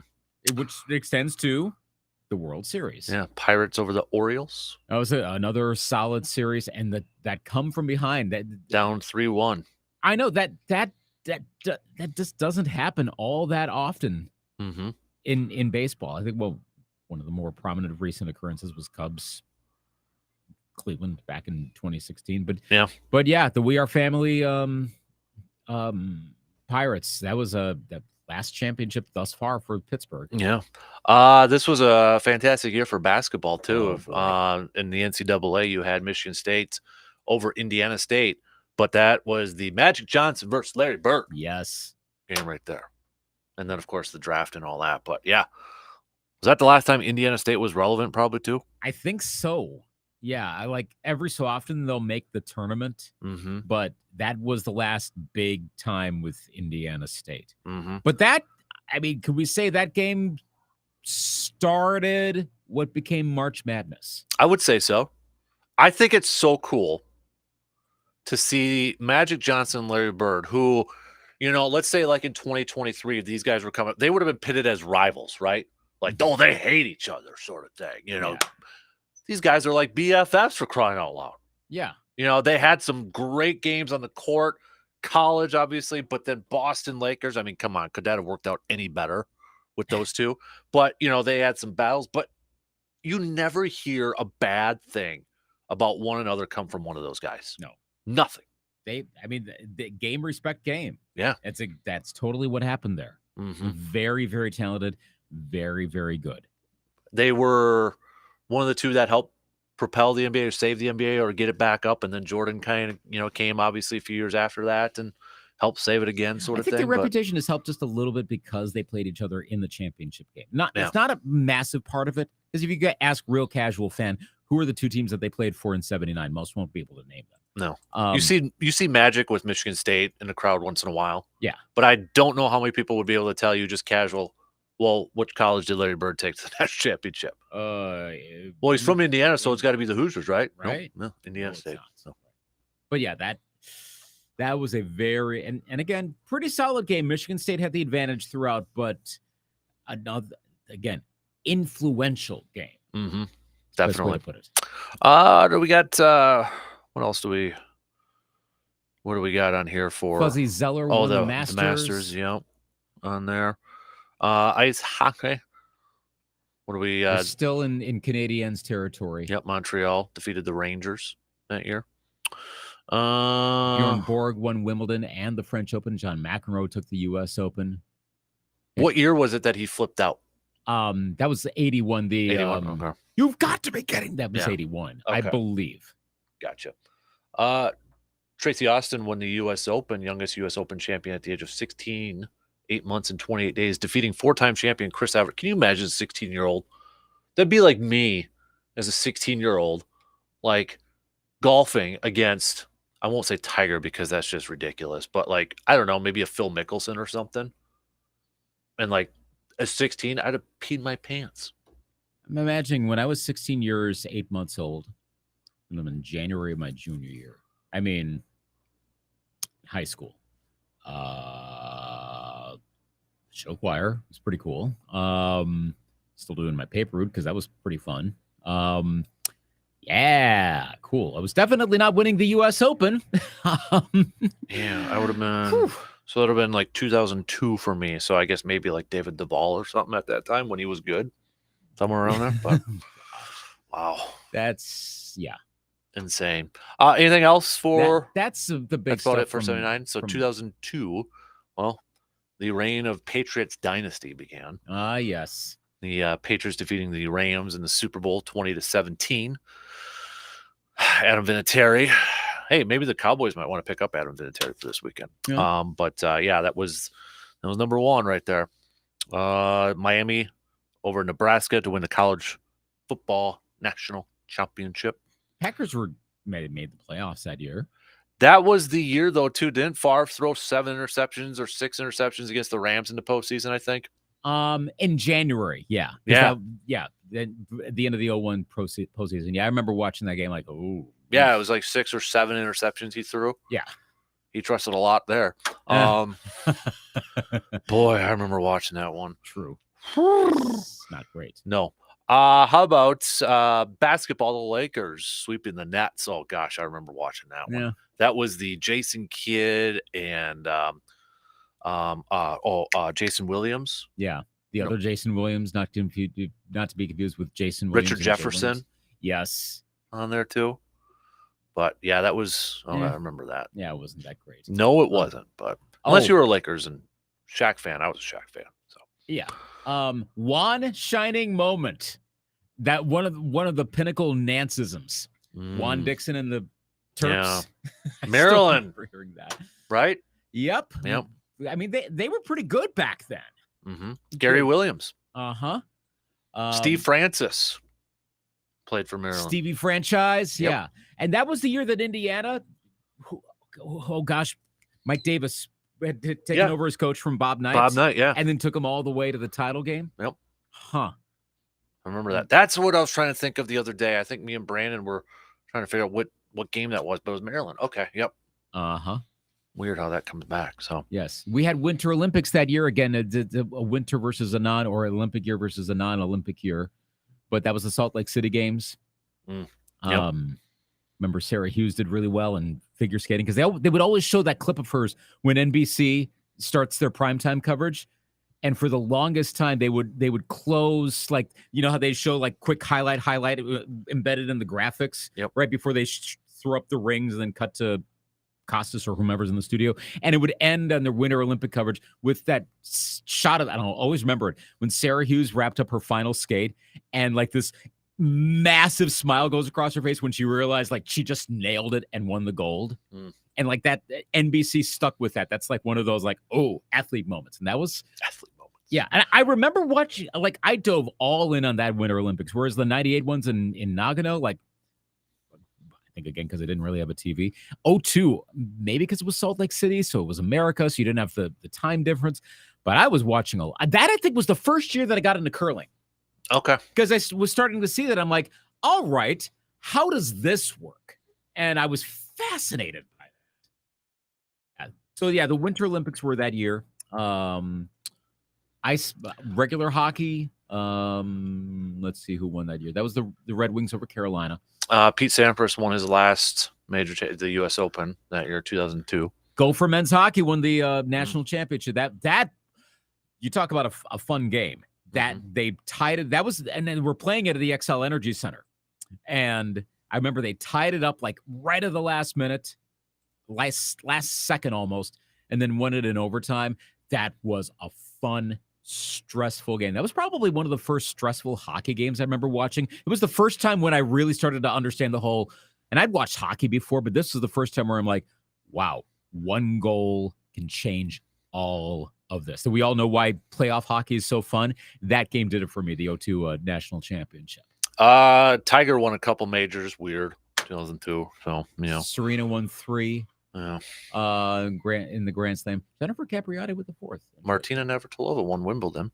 Oh, you're No, looking, I'm you're looking at 79. Never mind. Yeah, I'm like, Like, wait a minute. wow. That would have been really up there. Okay. That's incredible. That's like Jack Nicklaus type of thing there. I was Yeah. like, why did I? Okay, yeah.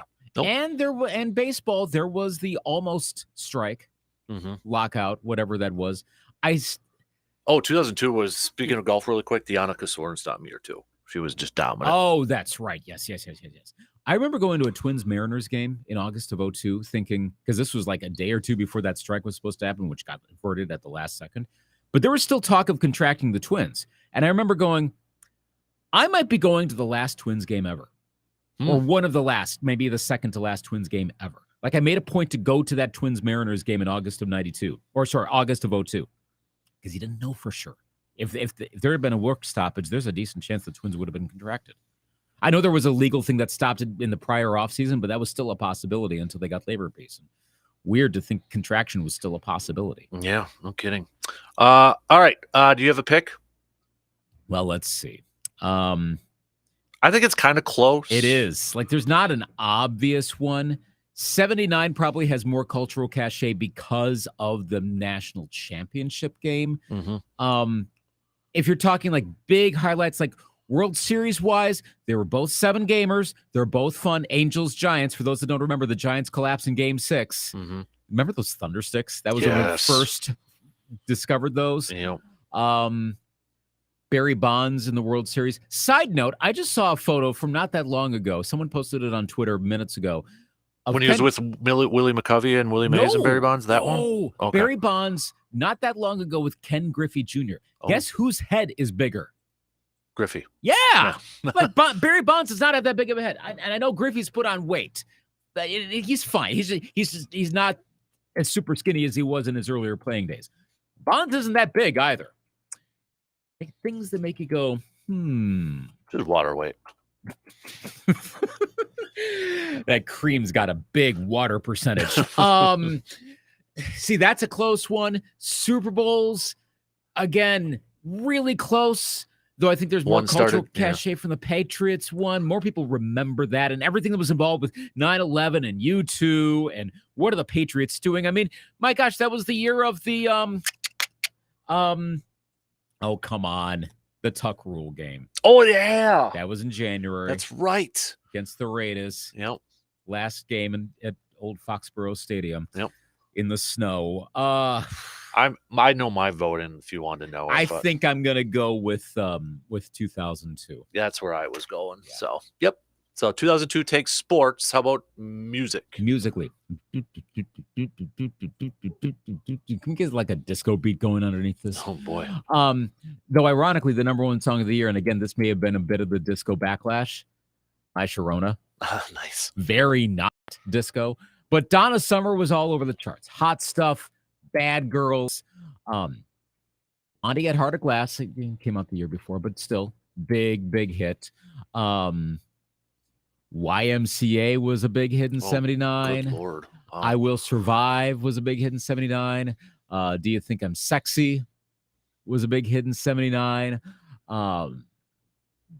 What else? I Want You to Want Me was a huge hit from Cheap Trick that year.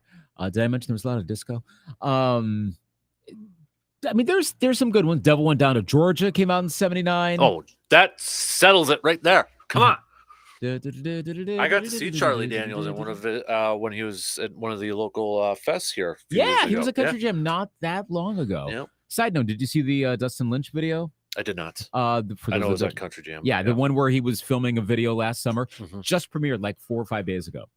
It's basically it looks like one of the Country Jam commercials, like almost to a T. Like when you see the people going wow at the camera, and they look like they're already half wasted.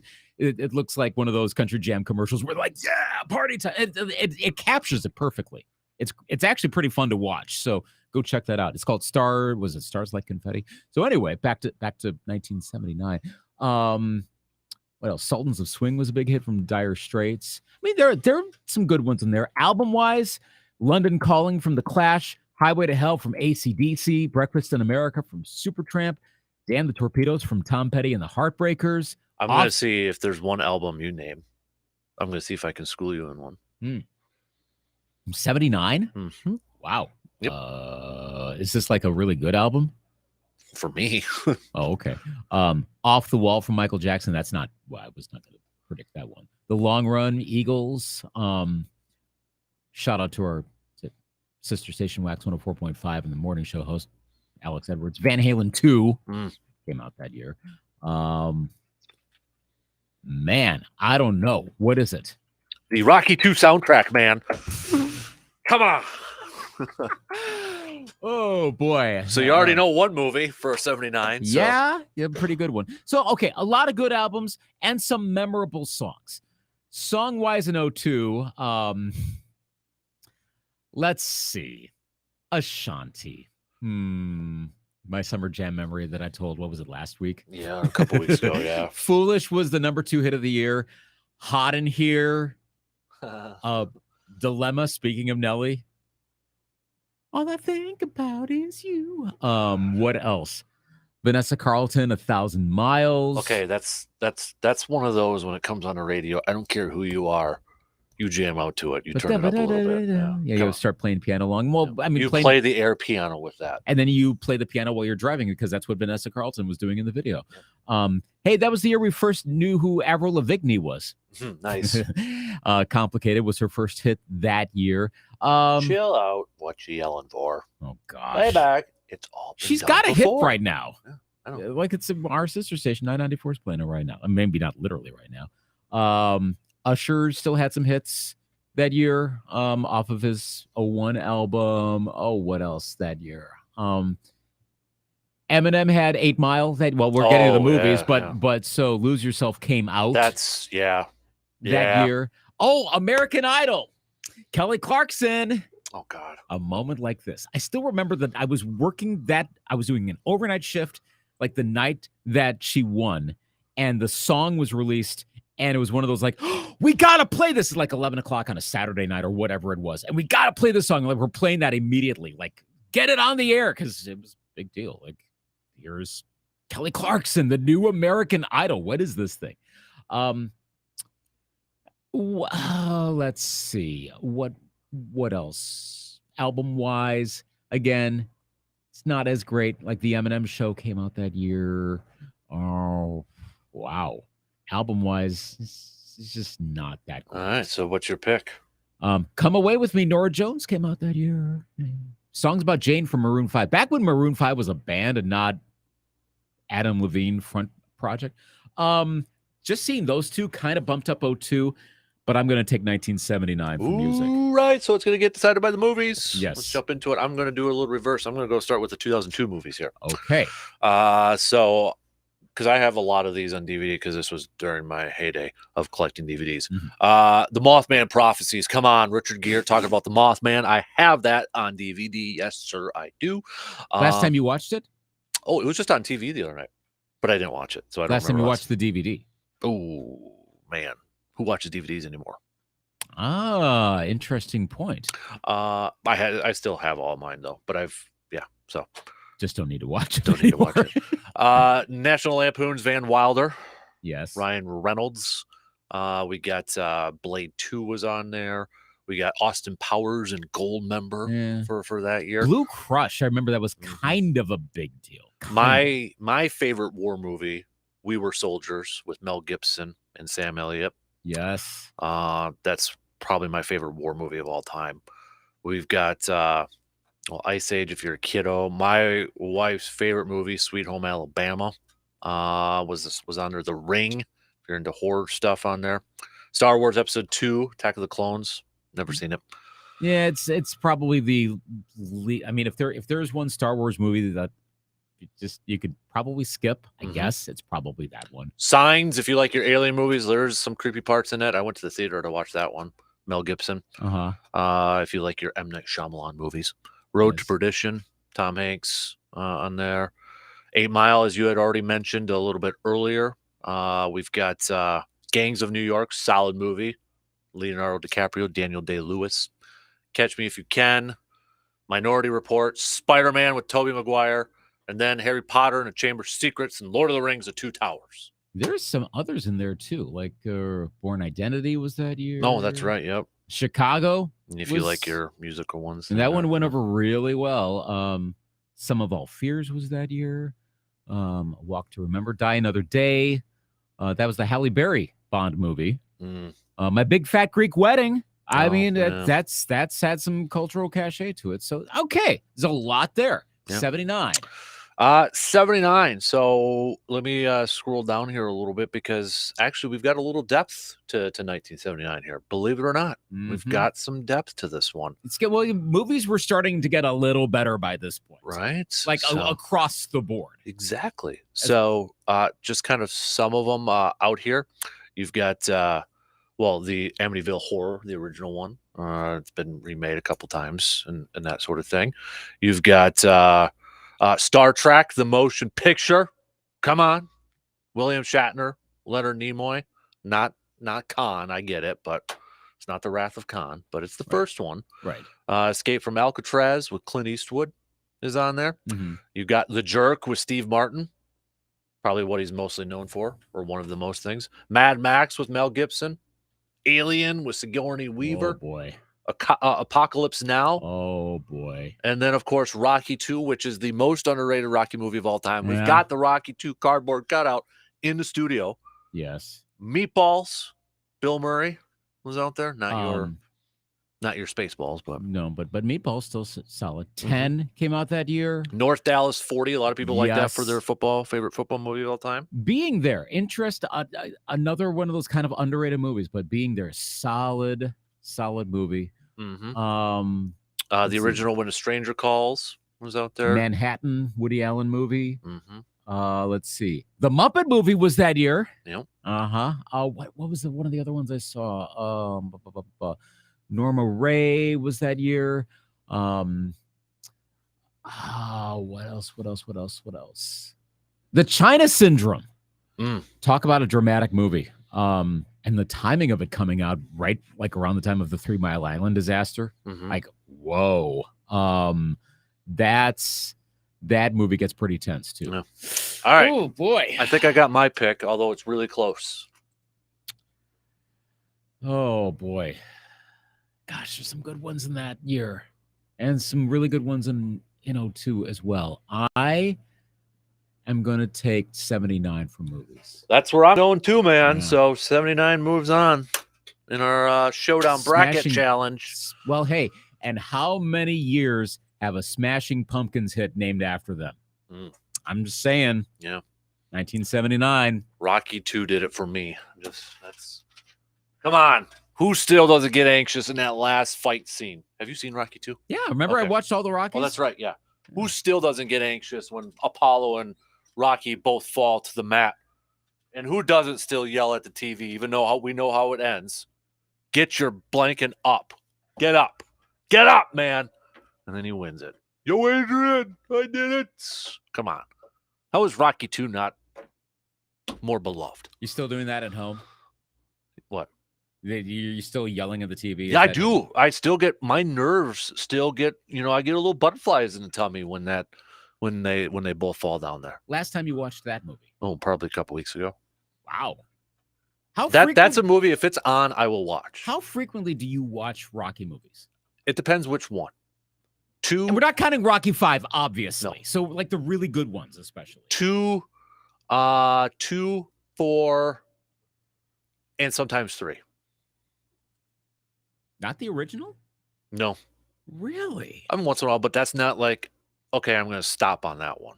Is it because because like everyone knows that you know it? Like it's just like they're like, okay, cool. Whereas the other ones, you feel like you can deep dive into them a little bit.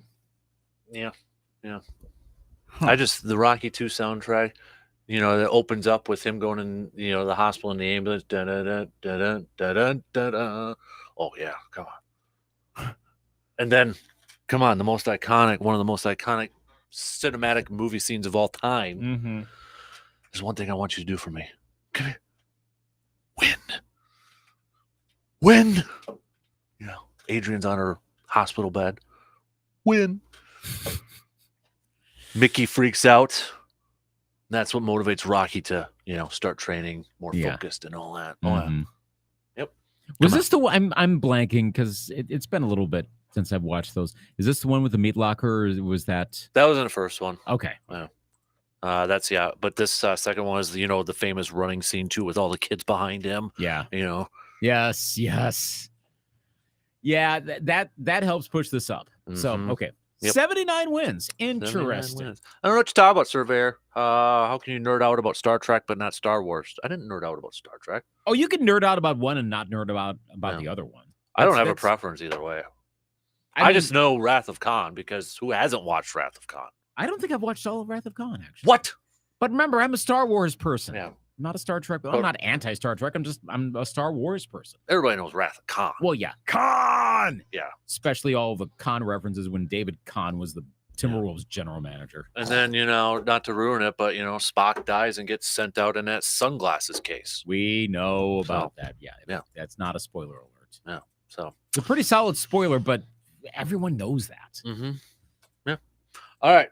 We have to break. Take a quick break. Regroup here, and then let's talk some more hoops. Talk some hoops. Bucks, Badgers, all that good stuff. We'll be back after these quick words.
The other day, got the notice in the mail that it's time to set up a meeting with my tax guy. I hate math, so I need someone to do my taxes for me. Anyways, that got me thinking, what can I do with my tax return this year? So let me ask you the same question. What's the plan for you for this tax season?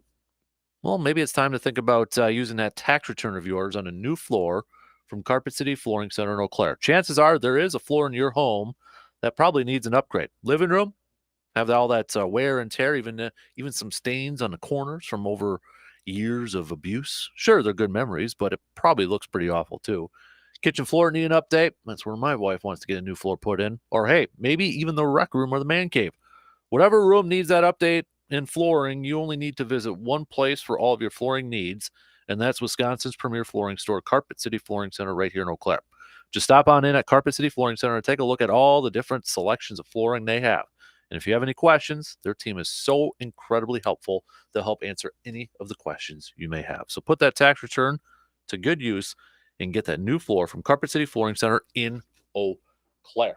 A little bit earlier, we had James on the video stream. I don't get the McCarthy hate. 131, 87, and 2 record. One of only 4 coaches to lead a franchise to 8 straight playoff appearances. That puts him with Tom Landry, Chuck Noll, and Bill Belichick. I saw Jason Wilde had a poll about keep Rodgers or trade Rodgers. Did you see this yet? I did not. You want to know what the numbers are? Over thousands of votes on this thing? What? 73.9% trade him. A little surprised that that number is so high. Yeah. Speaking of the, not to get back on this thing here totally, but isn't it something that a few years ago, McCarthy was the main man to blame? Now, the majority of fans want Aaron Rodgers out. That's actually kind of interesting. You know what I'm getting at there? It's like, I don't know. It's kind of weird. Would Mike McCarthy have gotten as much blame without a quarterback of the talent caliber of Aaron Rodgers? I don't think so. Yeah. I think that's entirely why McCarthy got as much blame and why his reputation then went kind of sour across the NFL, because he made enough errors. I want to emphasize, not necessarily a lot, to keep the Packers from doing as well as they could in any given season with Aaron Rodgers as quarterback. Certain coaching decisions and such. Of course, all of the things in the 2014 NFC Championship game, that sort of stuff. And then because that becomes a bigger and bigger deal, that's why Mike McCarthy is still, to an extent, a laughingstock around the league, even as, well, don't diss his dance moves now, man. Come on. He's a very successful head coach, but he is. I mean, look at what he's been doing with Dallas. I mean, he's leading them to some wins. So a lot of wins in a given season. My gosh, they actually won a road playoff game. Yes, I know, against a borderline 500 team that was one-dimensional. But people were still picking Buccaneers because it was Tom Brady. Well, that were kind of. I'm like, what are we doing? And because it's the Cowboys and Dax lost it, and McCarthy's the coach, so of course they're gonna. Well, and then that didn't happen. But without all of that, if the quarterback for the Packers through the early 2010s is trying to think of generally above average quarterback, Jay Cutler. Gosh, I know that was the first name that came to mind of all the possibilities. Yeah, but if it's someone kind of. So like Alex Smith. Okay, we want to kind of do a run there. But okay, Alex Smith as quarterback of the Packers. I don't think Mike McCarthy's getting as much flack. Now, they probably also don't win the Super Bowl, but he's not getting as much flack. Probably. Yeah. The Aaron Rodgers thing has everything to do with personality.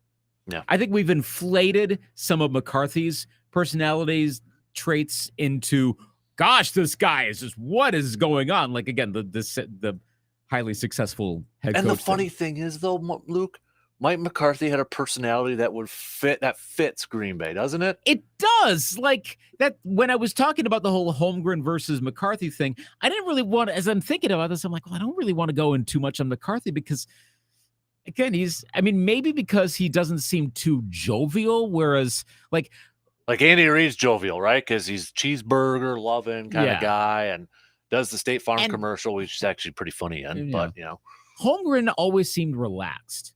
McCarthy doesn't necessarily seem relaxed, so maybe there's a little something there. Again, we're getting into psychoanalysis, but I'm trying to figure out the time that Holmgren grabbed Schrader's face mask. And, right, and that's the thing. But could you have seen McCarthy doing that? Like, I know he can, but would you necessarily see that? I don't see him doing that with a player, but he did freak out on some officials during his time. He did, but like I think everyone does to a certain degree. Exactly. Well, and then it didn't help also that then that story came out a few years ago. With the WIA one? With the high school? Well, with the back massage thing? Yes, yes. But by that point, McCarthy's rep was already... Yeah, that was gone. I think I'd already broken out is he just a blob of jelly in the corner and Aaron Rodgers is doing everything? Because that was back when Aaron Rodgers wasn't getting the knocks. It was all that everything was wrong was Mike McCarthy. Everything that was right was Aaron Rodgers. Mm-hmm. I mean, I'm overstating it a little, but it sure seemed that way for a while. To sum it all up, like what Matt LaFleur said after the season, when you win and when you have success, it covers up a lot of stuff. Mm-hmm. It really does. I mean, Matt LaFleur he's had some questionable calls. I still, by and large, like him as a coach, but I think the shine is off a little bit, and it's okay. But LaFleur doesn't really get that much flack at all. And is that? There's a lot of people that want him out. Or at least the vocal people do. But I don't see as much as with McCarthy. And maybe that's because Rodgers is not nearly as popular now. Mm-hmm. So he's necessarily getting in a lot more of the heat. Now, post-Rodgers, I think more attention will go to LaFleur. Well, a lot will go to Gutekunst as well, because then it'll be, all right, Goody, your guy is not quarterback. But some will go on Matt LaFleur. But I haven't seen it nearly to the level, nearly any of the criticism that I saw /heard/read with Mike McCarthy. There's, I was kind of bringing it up in the first hour. Matt LaFleur has been the only person to come out and flat out say, I want Aaron back next year. But there's also, his job kind of depends on it, right? He knows what he has with a guy like Aaron Rodgers, right? Yeah.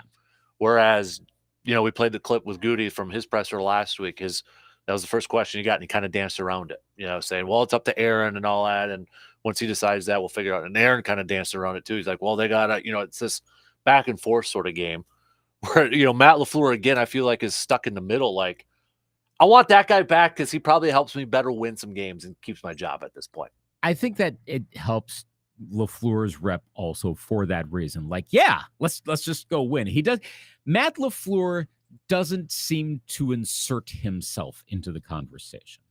Mm-hmm. Probably the least of the big three of Holmgren, McCarthy, and LaFleur, which is ironic because LaFleur seems to have the most dynamic personality. I mean, he's one of the only coaches anywhere who does the whole hands up, get the crowd.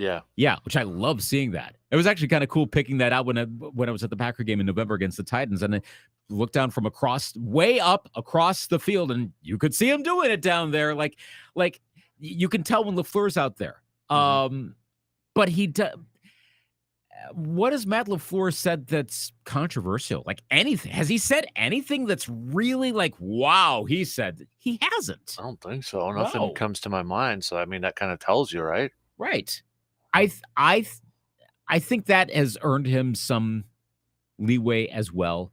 A combination of, I think the bring up the crowd thing, which the cameras always catch now. Mm-hmm. The cameras know to look for it. They put them on a scoreboard and do that too, right? Just to get everybody else on there. And I think that helps because that seems very fan connected. Mm-hmm. So that's going to help. That's not the thing that's going to save his job. Well, you want to talk about fan connected? When I was down there for the first training camp practice, he was riding bikes back and forth. Mm-hmm.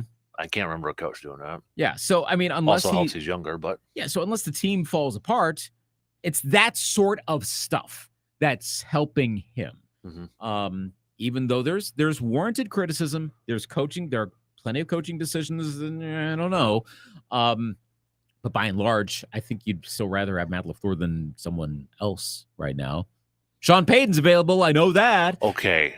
You know what? I got to bring this up. I don't know if you saw this. Was it? It was Chuck Pagano said this on Pat McAfee's show. Did you see what he said that the money there be? I don't know how Chuck would know this. I know he's a former coach in that. $15 to $20 million per year, huh? Plus a first-round pick. Wow. Is any coach worth that? And I know the money doesn't come out of a salary cap. I understand that. So whatever. But as an owner and as a team, is there any coach that's worth? Because he's probably going to sign almost a 10-year deal, I would have to imagine. He's young enough. Kind of like the John Gruden deal. Is there any coach worth $15 million plus you'd have to give up a mid to late first-round pick? For a one-time Super Bowl champion coach who coached a long time.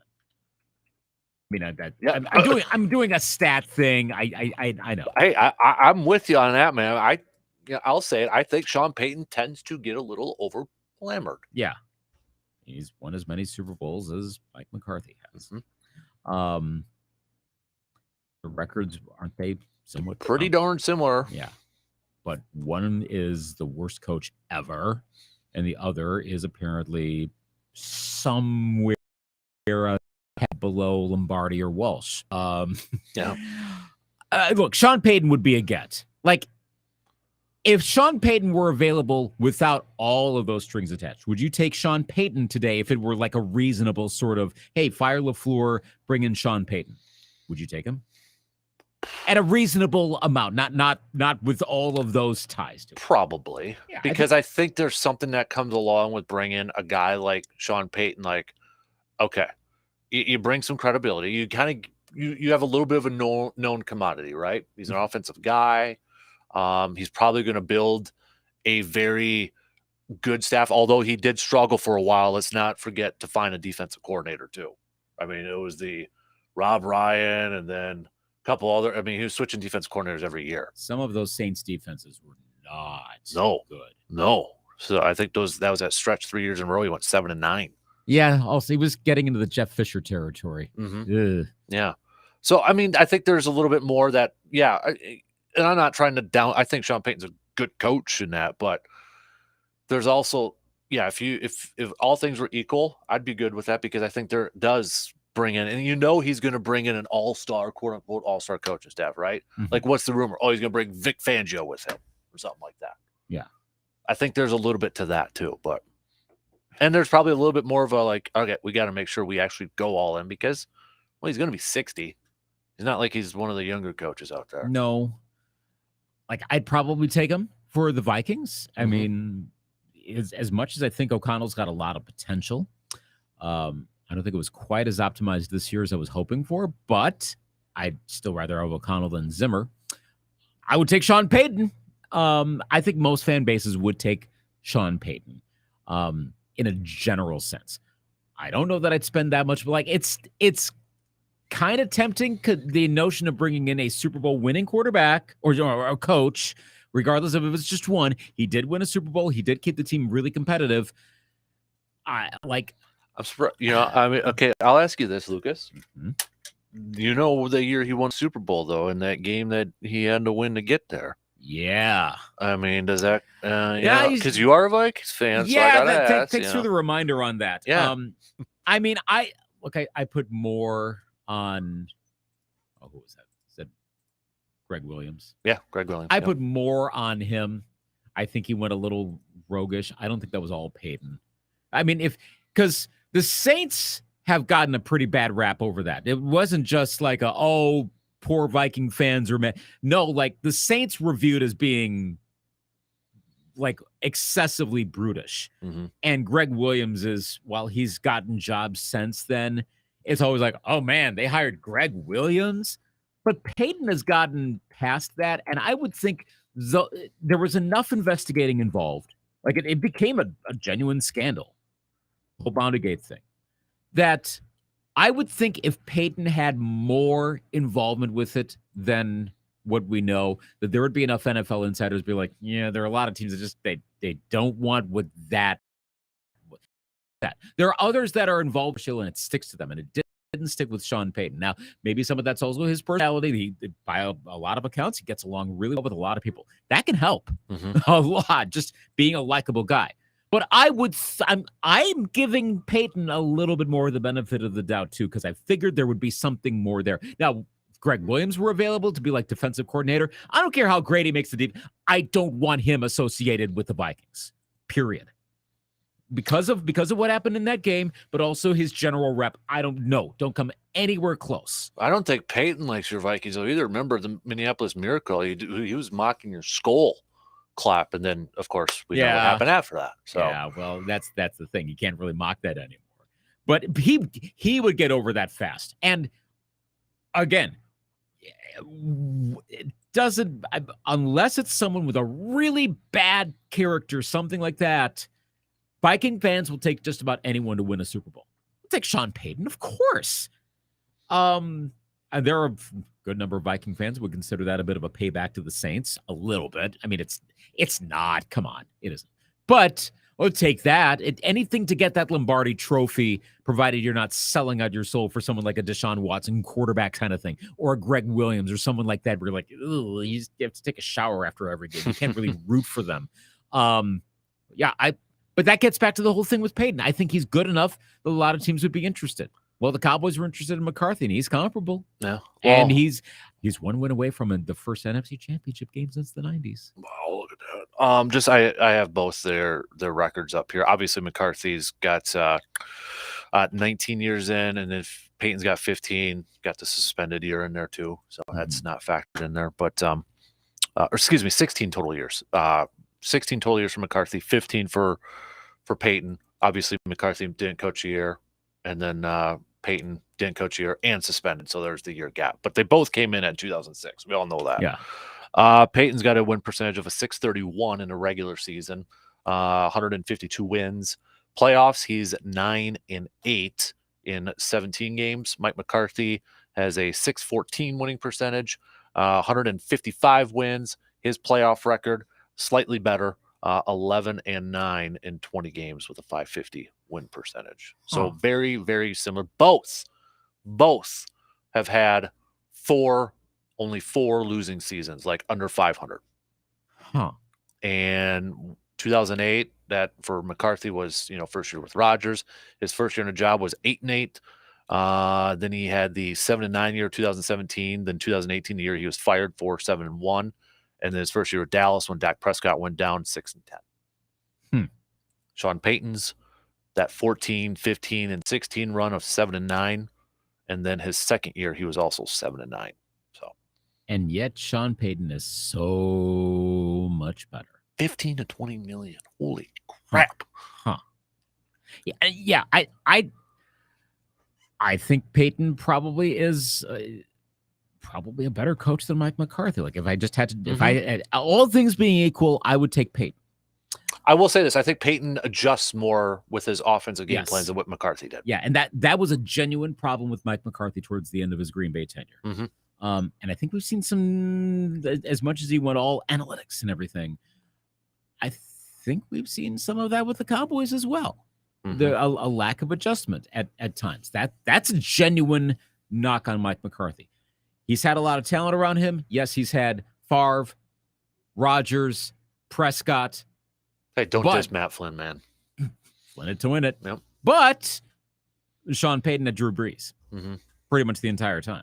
It's that whole quarterback and head coach conversation. And again, yet in New Orleans, they both got the credit. In Green Bay, and maybe it's happening in Dallas. I mean, I should listen to Cowboys. No, I shouldn't. Sports talk radio. But there it was all the quarterback, and it was never the coach. Listen to Jerry Jones, though. He loves himself some Mike McCarthy. So he's so loyal to his coaches. McCarthy's not going to get. That's what everybody, it was the whole Jason Garrett thing. Everybody assumes Jerry Jones is like quick trigger in that. He's not. No, he really isn't. He's going to stick with him for unless a while. he piss him off like what Jimmy did. Jimmy Johnson. I don't think McCarthy's doing anything like that. No. All right. Hey, appreciate everybody's discussion, thoughts, comments, tweets, Facebook, texts, all that good stuff. Keep them coming. Have a good rest of your Wednesday. We'll be back at it again tomorrow morning.